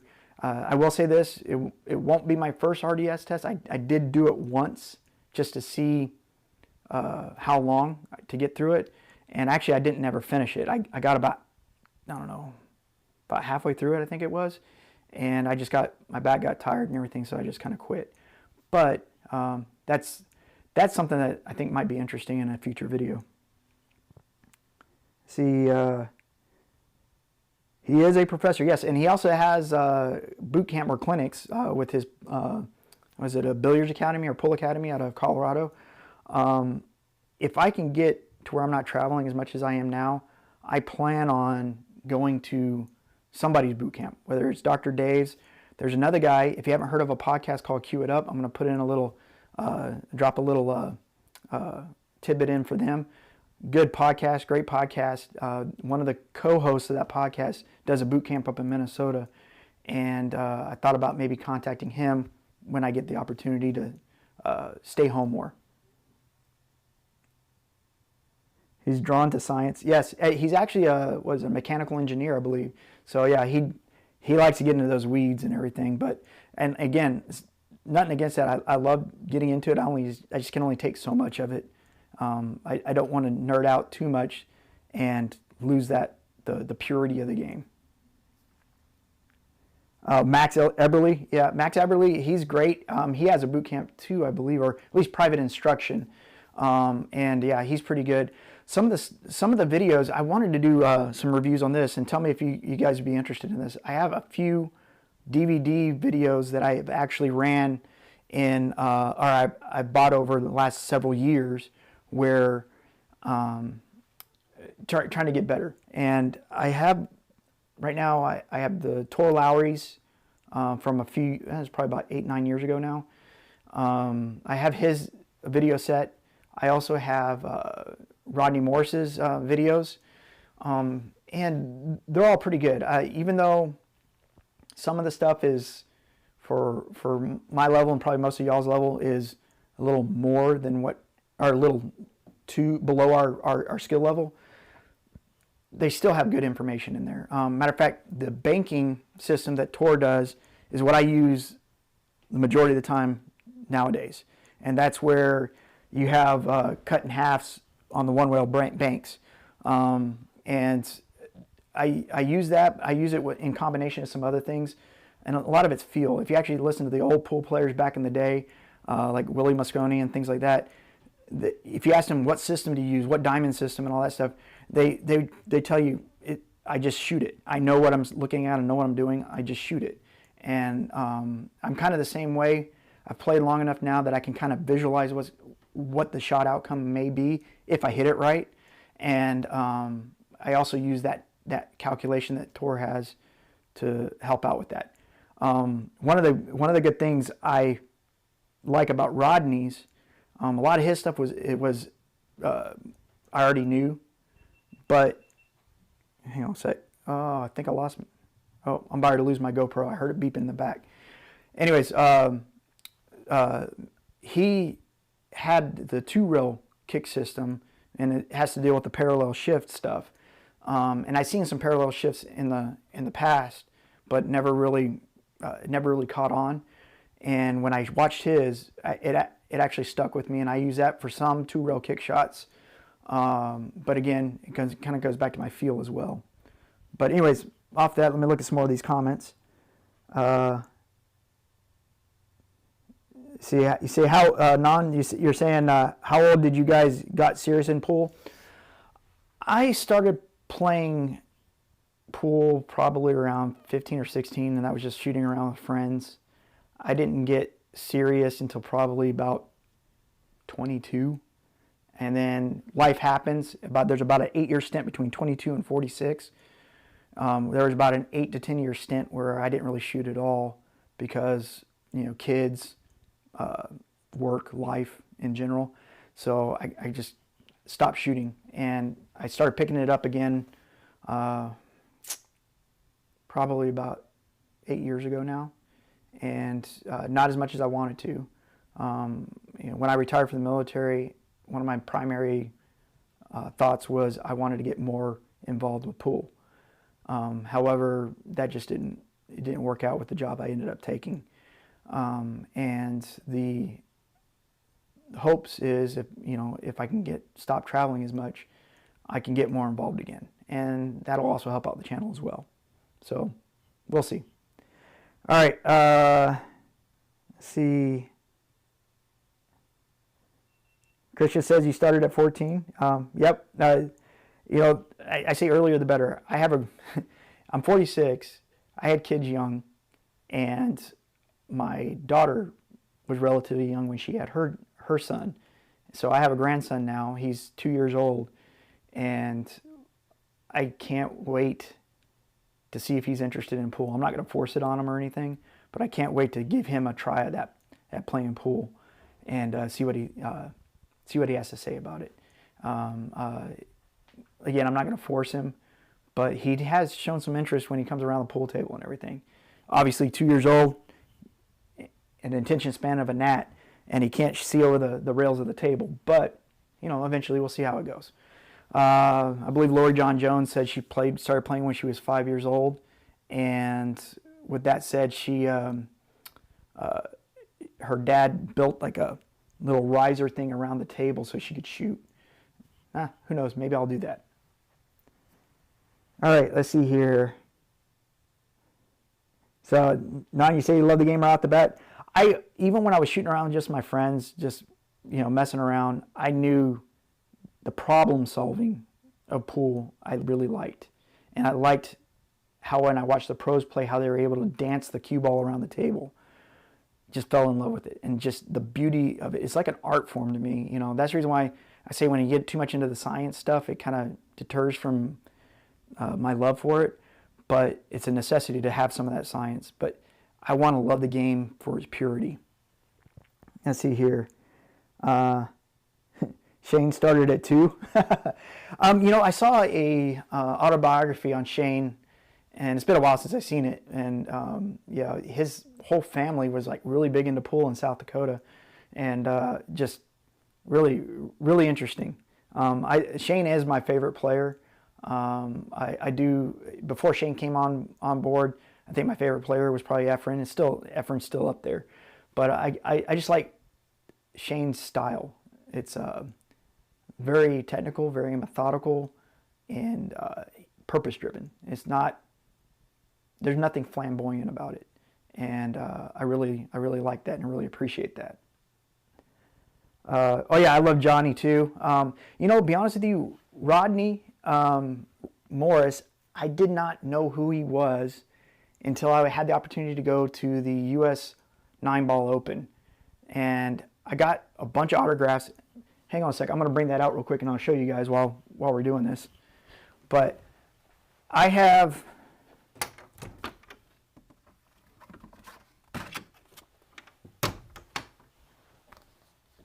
let's see, what year was it? 2005 U.S. 9-Ball Open. And this is the brochure they gave us, and it has all the different players that were playing in the tournament. And it has a autograph area in the back. And if you can see, got quite a bit. I believe I got Mika, Johnny, I don't know if I got Earl, but Rodney Morris is right there. And that's where I got to know who Rodney Morris was. I got Buddy Hall, Varner, Archer, there's Earl, and I can't make out some of these others. That's Mika right there. But anyways, got that, and I also have a cue ball. Funny story about this cue ball. I purchased it in the lot because I saw somebody else doing it, and I was like, oh, that'd be pretty cool to get their autographs on a cue ball. Well, I got Francisco Bustamante on it, and I was trying to get it with Bustamante and Earl Strickland because I watched their match play, and Bustamante, I believe, beat Earl in that, and I don't know, it was early rounds. Anyways, I was holding the cue ball when I went up to get Johnny Archer's autograph in this, and he just grabbed the cue ball right out of my hand, signed it real quick, and gave it back to me. And I'm like, okay, that's fine by me. So just kind of interesting, funny little story about that. And it was the only pro event that I've ever had the chance to go to, but I definitely liked it. I was living in Virginia at the time, and it was just not too far away from where I lived. So I was like, I got to go see what this is all about. So that's that story there. I've only ever met one other pro, and that was Mike Massey. He came here locally where I live, and he likes to stop by from time to time, and he stopped by the pool hall when I was there, and he does his typical like selling cues and does his little demos and everything, and then you can play him. Well, I played him, and I almost beat him. It was by one ball, and I know he's taking it easy though, but I ended up getting his signature on a cue ball that's in my case over there as well. So let's see here. Love Shane, Johnny. Okay, yeah, H4N is definitely the GOAT. No, hands down. And I love the way, talking about purity, the art form of the game. Watching H4N play is phenomenal. I love it. And then you're talking about Johnny's a cool cat. Yep. Johnny.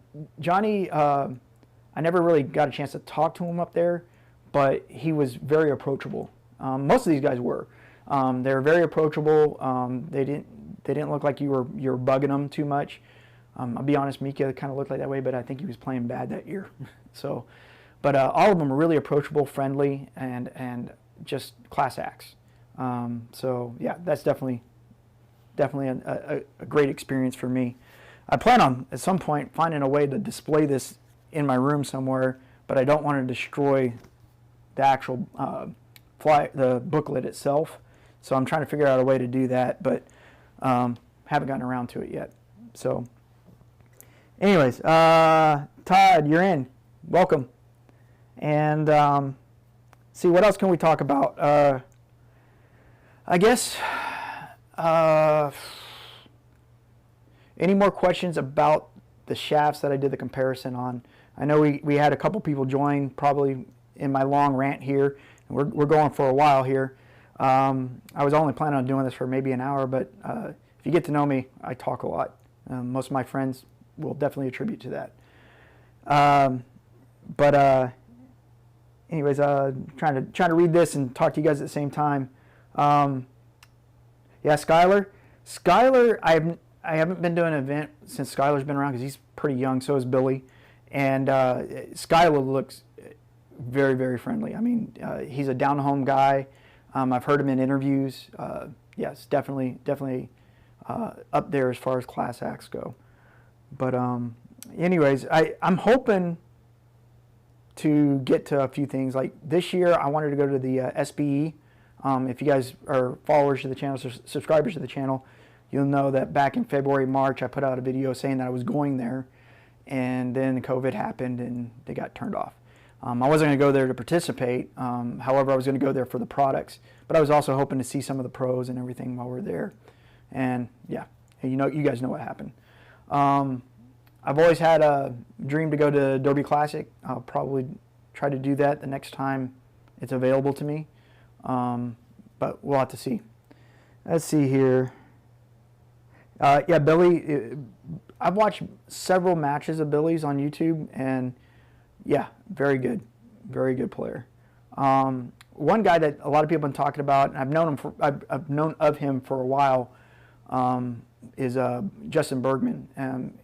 You know, I haven't seen too many interviews from him though, so I don't know how he kind of acts, but he definitely has a unique strategy when he goes to play games. Very much a grinder. So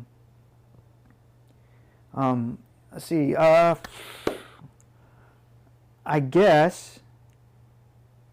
Let's see how many people we got. 12 people on the current viewing, and there was another surprise that I was telling you guys about with this particular event. I have here a Molinari left-handed glove, regular size. This is the one I reviewed. I don't use it, and it's just sitting here collecting dust. So what I'm thinking about doing is coming up with a way right now with the current viewers that are on here, a way to give it away to one of you guys if you guys want it. So what I'm thinking is I'm going to write down a number on a piece of paper here. Number is going to be, we got how many people? We got 12 people. And I'm going to put a number from 1 to 15. All right. And whoever can guess the closest to it within a,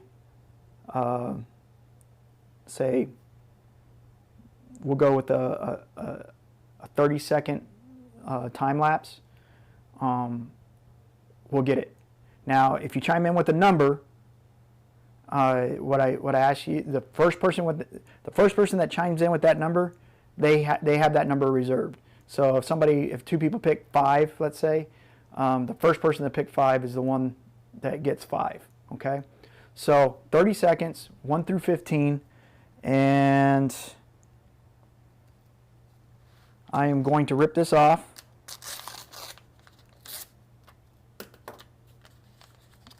All right, it's right here, so you guys know.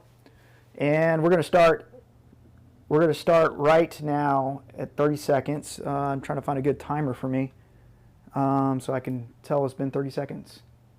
I don't have one anywhere near me. Let's see here.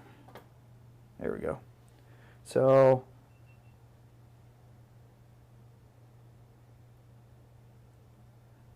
almost done.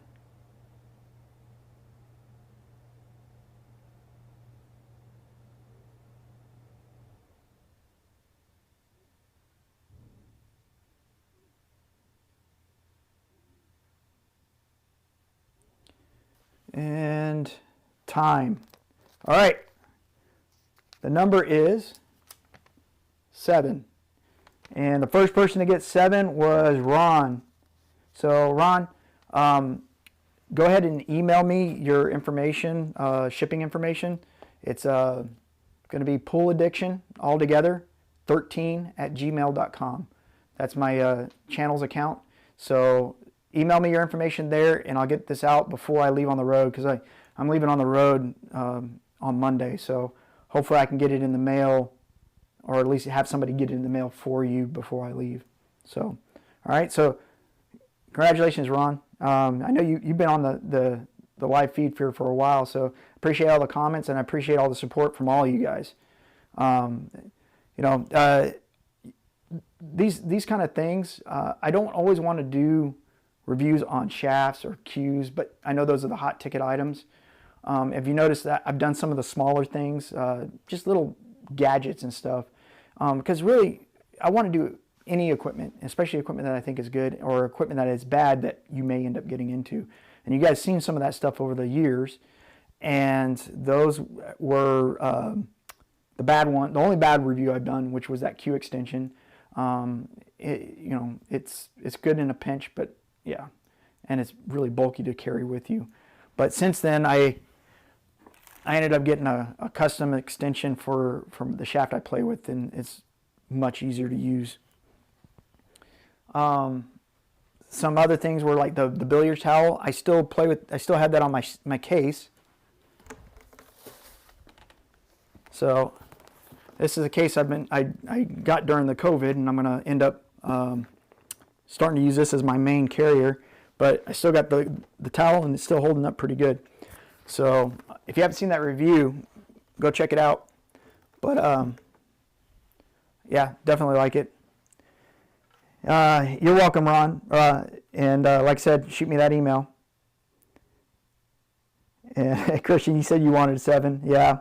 Yeah, he was spot on. As soon as I said, I wrote down the number and I said I'm looking for a 30-second, he had his message up. So, anyways, so do you guys have any other questions or anything about anything else other than the shafts themselves? I'll try to answer them, and like I said, I'm a bit of a talker, so I can go through this. You guys should see how much extra footage I cut out of my videos. For one, I want to be perfect when I'm doing my my dialogues, and sometimes I go through 100 takes before I find the right one. And then you got to go back through it and try to figure out where is the good stuff, and then figure out how you can put it together. And a lot of the stuff that was more artistic with the B-roll and all that stuff, I went into it with going into one direction and ended up going in a completely different direction by the time I published the video. So it's kind of interesting. All right, Christian, you said JB cases are awesome. Yes, they are. That one's not a JB case. However, I have 2 back in the back. So you know I'm a fan of the JB cases. There's that gray and orange one you can see right there. You can't see the other one behind it. But the gray and orange one's the one I've had for probably 5 years now. Great case. The only thing bad, and it's nothing against John, and from what I understand he's doing it differently now, is the shoulder strap pad started breaking away on the seam. I guess that was a problem in the past. They're aware of it. They fixed it now with the new ones that they're putting out, and they do honor repairs. I haven't ever sent it to them. So that's completely on me. But other than that, it is a great case. I tell you what, how many of you guys have ever seen a JB case? That'd be a good thing to talk about.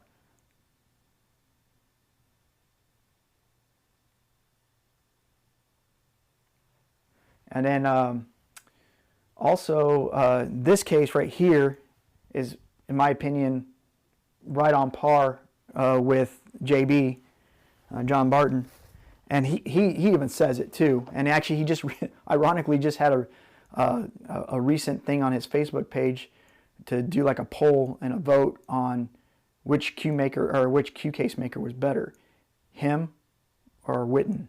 And this actually is a Witten case. So, and I've had this since June.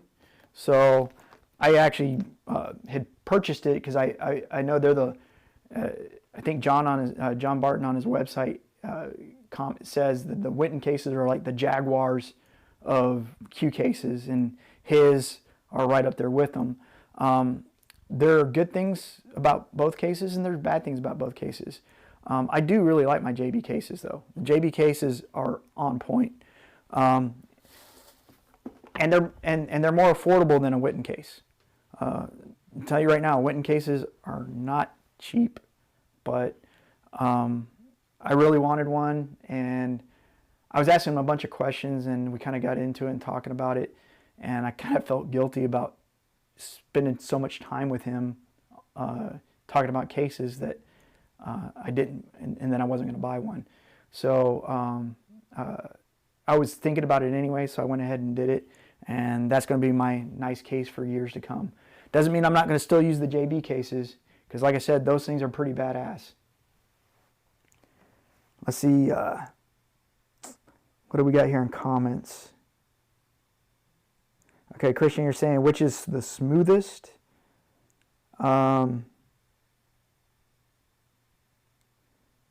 See, and then say which one glides without a glove. Okay.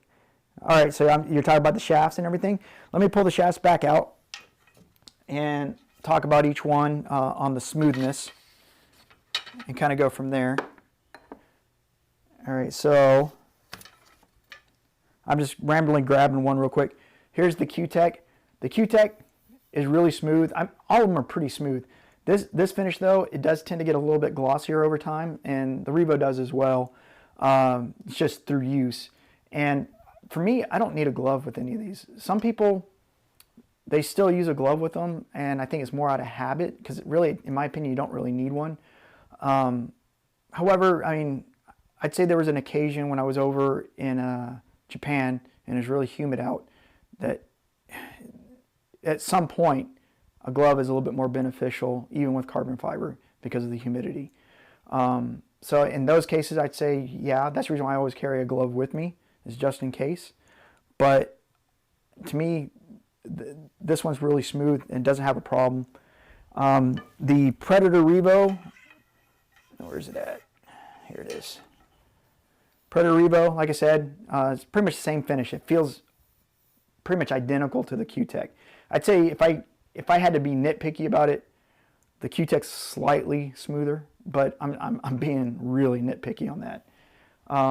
The BQ Prime M, ironically, I'm going to go ahead and take it off my Q for now.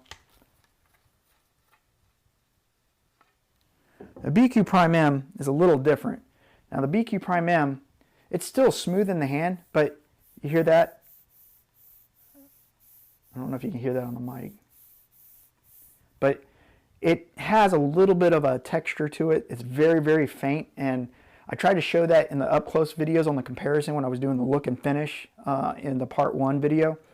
But it looked like BQ tried to mimic wood grain in the carbon fiber, and that's where you get that little bit of that little noise, a little bit of a friction. Still not enough for me to use a glove, but in that case, you know, you may want to use a glove. I know when I first put on a glove, tried it out on the Revo, and this is when that was my first carbon fiber shaft that I tried out. It was too much. I believe I said that in the review. I said I put the glove on and I felt like the glove was just too much. So that's probably about the smoothness on those. To give you a little piece of information with the Go Customs. The Go Customs are very much on par with the Q-Tech and Revo as far as smoothness. All right, let's see here. What do we got in comments? Okay, so we did the smoothest gliding.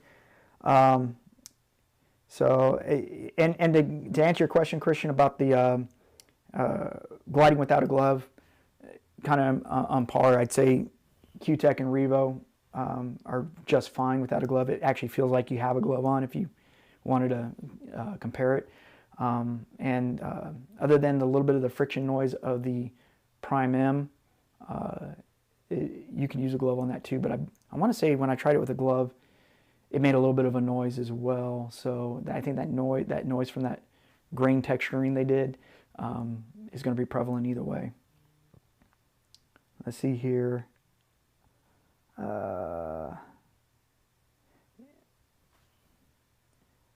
Yeah, thank you, Christian, about the case. Yeah, I had him custom make it. I'm actually a Florida Gators fan, and we got to talking. Kind of funny stories. He's a UCF graduate, University of Central Florida. So even though they're a lower division team, there's a big rivalry because they're close together. And he gave me a lot of crap making a Gator themed case. But I told him if I'm going to make it custom, I might as well, do what I want. And one thing I didn't show you on when I brought it up is the tubes are done in orange and blue as well.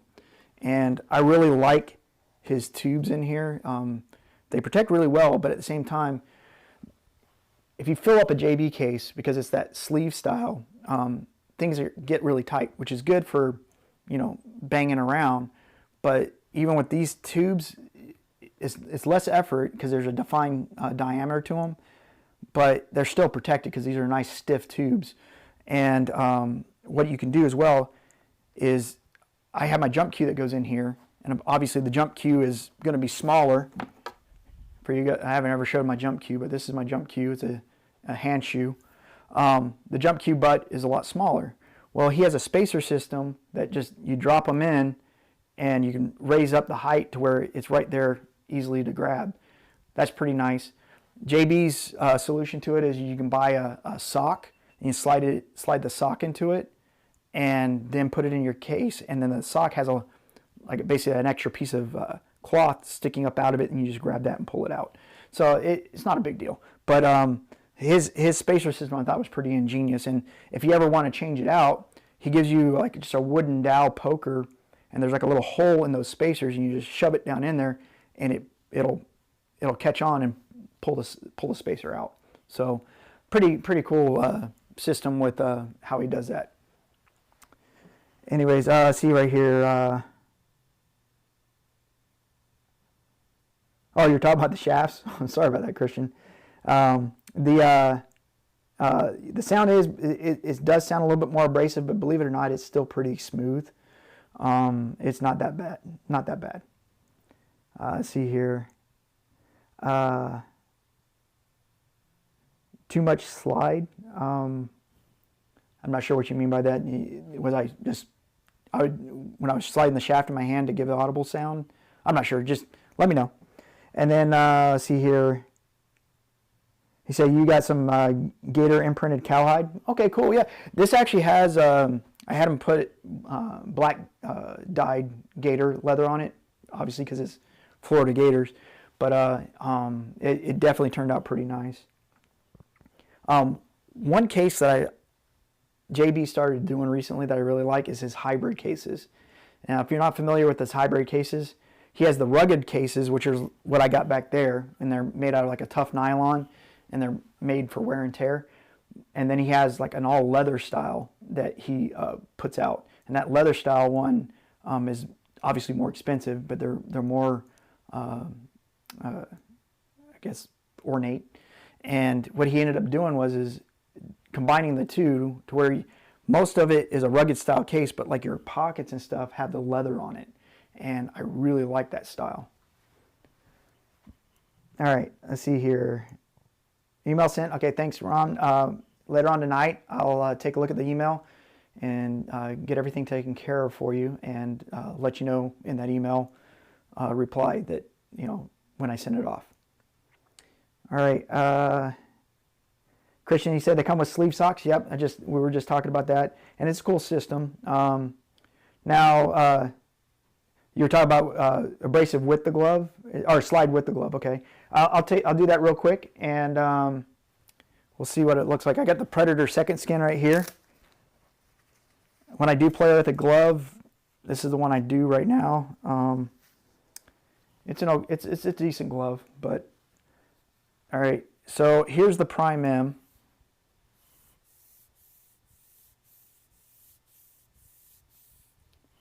And I'm going to take the glove off so you can get direct comparison with and without the glove.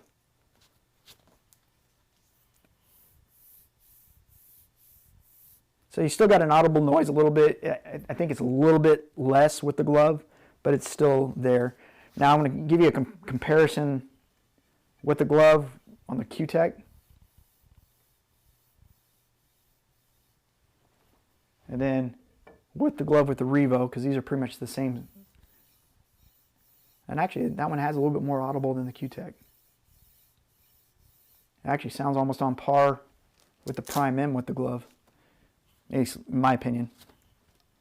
All right, now here's the Q-Tech without a glove. Almost nothing.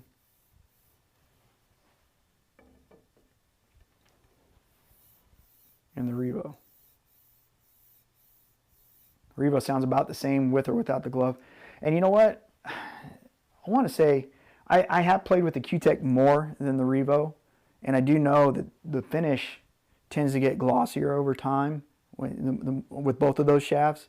And it might be that the Q-Tech's a little bit smoother now because I played with it more. I'm just throwing it out there. Who knows though? All right, see here. Yeah, you saw their products. Okay, cool. Anyways, so that was the audible noise with the gloves. Now, I'm trying to think if there's anything else we can cover today. I know we've been doing this for a while, and I wanted to really keep this at an hour, but you know, I like talking about pool. I mean, it's just, you know, you guys know the passion, you know, and that's the reason why the name of the channel is Pool Addiction. And going live, I thought would be a lot more difficult because, like I said, being such a perfectionist and kind of winging it, really. I mean, all I had today was my notes from when I reviewed the videos, and I didn't know if I was going to put something together that well. I know we spent, out of all this time, we probably spent less time talking about the shaft comparisons than we did about everything else in pool. But I really enjoy it. I really enjoy interacting with you guys, and this is something I definitely want to do more when I get the opportunities. All right, let's see here. All right, Christian, you say you got to go. Yeah, did anytime. And my email, pooladdiction13@gmail.com. Feel free, all y'all feel free to email me anytime if you got any ideas, comments, or anything like that, or just put them in the comment section below. But Christian, thanks for showing up. I really appreciate it, and thank you for being a good subscriber and helping out with the channel. You asked a lot of questions and made a lot of interaction and comments today in the chat, and I really do appreciate it. Alrighty. For the rest of everybody that's here, if there's nothing else that you guys want to see with the comparison or any other questions, I'm thinking about trying to wrap this up here soon. To kind of show you the setup I have, my GoPro camera crapped out on me. The battery's dead, and I'd have to pull it down in order to get it out. But I do have a camera up here for an overhead. It's more of a fisheye view, so it kind of distorts the edges. But the idea of doing these live streams is I want to have a camera overhead as well as this camera here, and one hooked up to my computer. That way I can switch over to the computer if we want to look something up. So with that said, that's what I'm trying to do. And I'm thinking about, this is the diamond light that came with the table. I've come across another product. It's a Predator product, light, that I'm thinking about purchasing to put on here. It's a big investment, but one thing I like about it is it's a lot brighter. It'll be good for the cameras and the videos, but also it's really good for slow motion. It's set up to where you can take really slow motion and not get the flicker effect that you get from regular lighting. And that's the reason why some of my slow-mos are so dark and everything, is I'm trying to get it to where I'm not getting that strobe effect going on. And it's a learning process for me. Audio and filming techniques were some of my biggest challenges when I first started off, especially audio. Hopefully the audio is getting a little bit better. I noticed with this audio, it's got a little bit of interference. If I'm really quiet, you can kind of hear a little bit of white noise. But I'm trying to work on that, and we'll see how that goes. Oh, Todd, yes, you did ask that question earlier with the QSOL 10-layer tips. I have not tried them. The tips that I've tried recently, because I'm a big Kamui fan. However, I'm open to other things and finding other better products. So in between my Kamui tips and everything, I've tried Zan Premium Softs, Zan Hybrids, Wizard. Wizard's a very economical tip. And Chris Nitty, the cue maker that makes my cues, he puts Wizards on standard unless you ask for something else. And they're a really good budget-friendly one. Back in the day, Mori was a thing. I haven't done a Mori tip in forever. I've done, obviously, LaPros, Elk Masters, Triangles, back when they were a popular thing. And I'm not saying they're not popular now. It's just layered tips. Let's be honest, layered tips are the bee's knees right now. Man, I'm showing my age with that comment. Anyways, I do plan on trying out the Ultra Skins, the G2s, here in the near future. And I want to try out the Howls as well. Those are like some new on the market things that a lot of the pros are marketing right now. So I'd like to try those out as well. Brake tips. I've used the standard Sonics that are on the Mez brake shafts. I play with the Town right now. I love the Town brake tips. I can't say anything better about them. They just brake like a ton. I've also tried Samsara brake tips. They're pretty good. As a matter of fact, Samsara is what I had before the Town tip, and I love the Town tip. It's phenomenal. Yeah, I've heard really good things, Lyndon, about the Ultra Skins. I definitely want to try them. I got a Q lathe now, and that Q lathe, I plan on doing tip reviews eventually. A little cheaper to do. I might waste 20 bucks here or there, but it'd be nice to try them out and do some comparisons. I know Dr. Dave, he did a video a while back at least when it came to soft, medium, hard tips and the differences.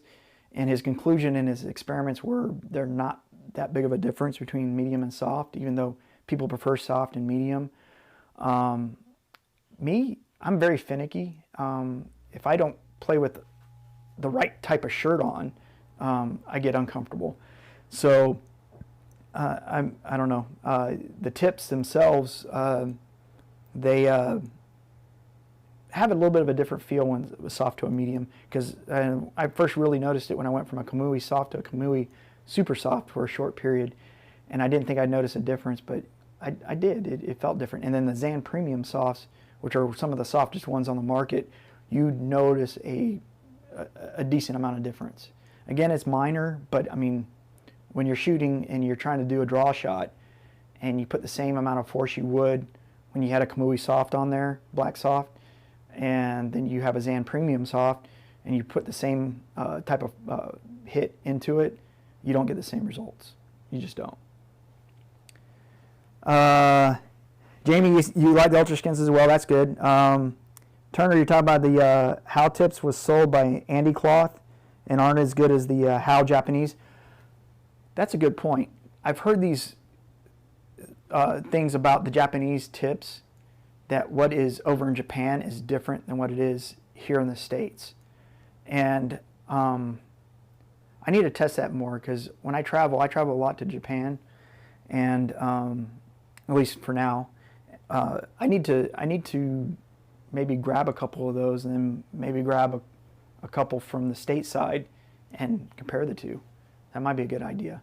I want to find some ways to do some more scientific style, like instead of just hit it and say, oh, this feels good, oh, this feels like crap. I want to have a better way of measuring it than that. And I haven't quite figured out how I'm going to tackle the tip thing. The low deflection tests, they're out there. You can utilize those style as a test and get a pretty good idea, like I have in my videos.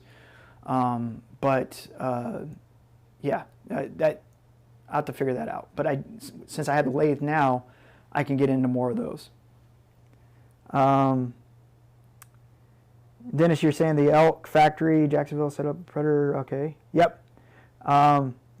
That's the light I want to get is the Predator light. And it might help out with an overhead camera because it's empty in the middle, and I can actually probably put something across there a little bit better than a GoPro with a clamp.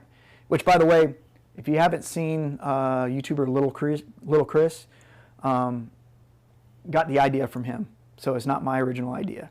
I was trying to figure out how I was going to do it. Had these little hangers from the grid to hang the GoPro. It just was really flaky. And then he posted something and showing that he did that for his overhead shots, and I was like, that's a good idea. So yes, I stole it from Little Chris. Sorry, but if you haven't seen Little Chris's channel, go subscribe. He's actually pretty big. I'd be kind of surprised if you haven't seen any of his videos out there. He's more of instructional. He has done a review or two at a time. He does do giveaways as well. So definitely check him out. Good information there. And he's an instructor in his real job. So that kind of translates to good instruction on his videos. Same thing with Dr. Dave. I believe he's a professor at the University of Colorado. And that's the reason why he's very good at instructions. So check them out if you haven't. So Todd, you're saying the Q-Soul's got 5 different hardnesses. Okay. I'll have to look a little bit more into them. I am aware of them. However, I haven't really done a whole lot of research on them because from wanting to play and try different things, I've been into Zans, trying to find a Zan that I like over the last few years. But I keep going back to Kamui. Nothing against Zan, just I'm a little bit more consistent with a Kamui tip. But I haven't really looked into Q-Soul that much. I've looked into getting into Ultra Skins because they're a pretty popular tip, as well as the G2s. And get those reviews out there because they're so popular. I want to give them a try. But I'll definitely keep the Q-Souls in mind and hopefully do them sometime soon. Like I said, with the lathe now, it makes it a lot easier.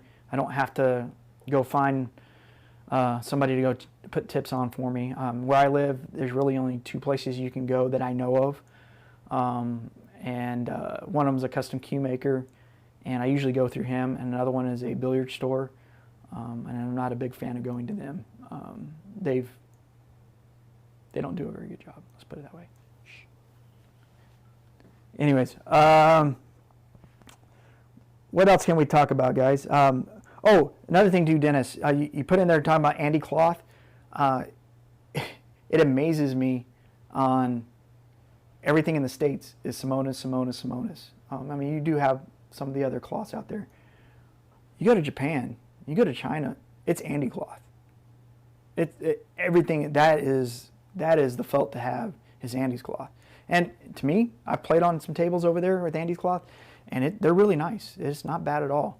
And I will say this: it pains me to see how bad billiards has become in America as far as popularity and getting into things, and the basic gist of it is it's a bar industry, and it gravitates to that.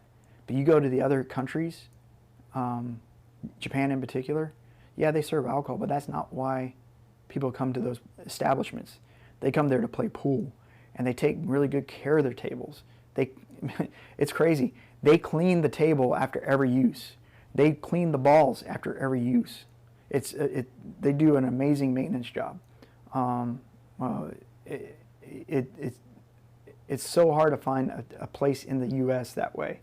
I'm sure, like New York City, with some of the billiards places there, they do that level of a job. But the run-of-the-mill cities around the U.S., it's hard to find those type of establishments. All right, so we don't have too many other comments here and everything, and we've been doing this for a while. Oh my gosh, it looks like we're going on 2 hours, a little over 2 hours. Man, I got long-winded. I I guess we need to start wrapping it up here. I really appreciate you guys showing up, and hopefully we had a nice talk and everything, and you got some of your Q&As answered and everything. I did do a little bit of shoot around, but I'm not really feeling up to it right now. If you notice, I've been doing a lot of leaning here because my feet are killing me right now. But if you have any questions or anything like that, I'll do my due diligence in trying to answer them for you. Yeah, we're gonna wrap this up here, and I really appreciate you guys coming in, putting in the comments, and hanging out with me. And we'll definitely have to do this in the future. And until then, hope you guys get a place to shoot here before too long, and get back into the game. And for those of you who have, you're lucky. And just remember, there's other people out there that don't have the ability to shoot right now, and I couldn't imagine not being able to come down here and shoot whenever I feel like it.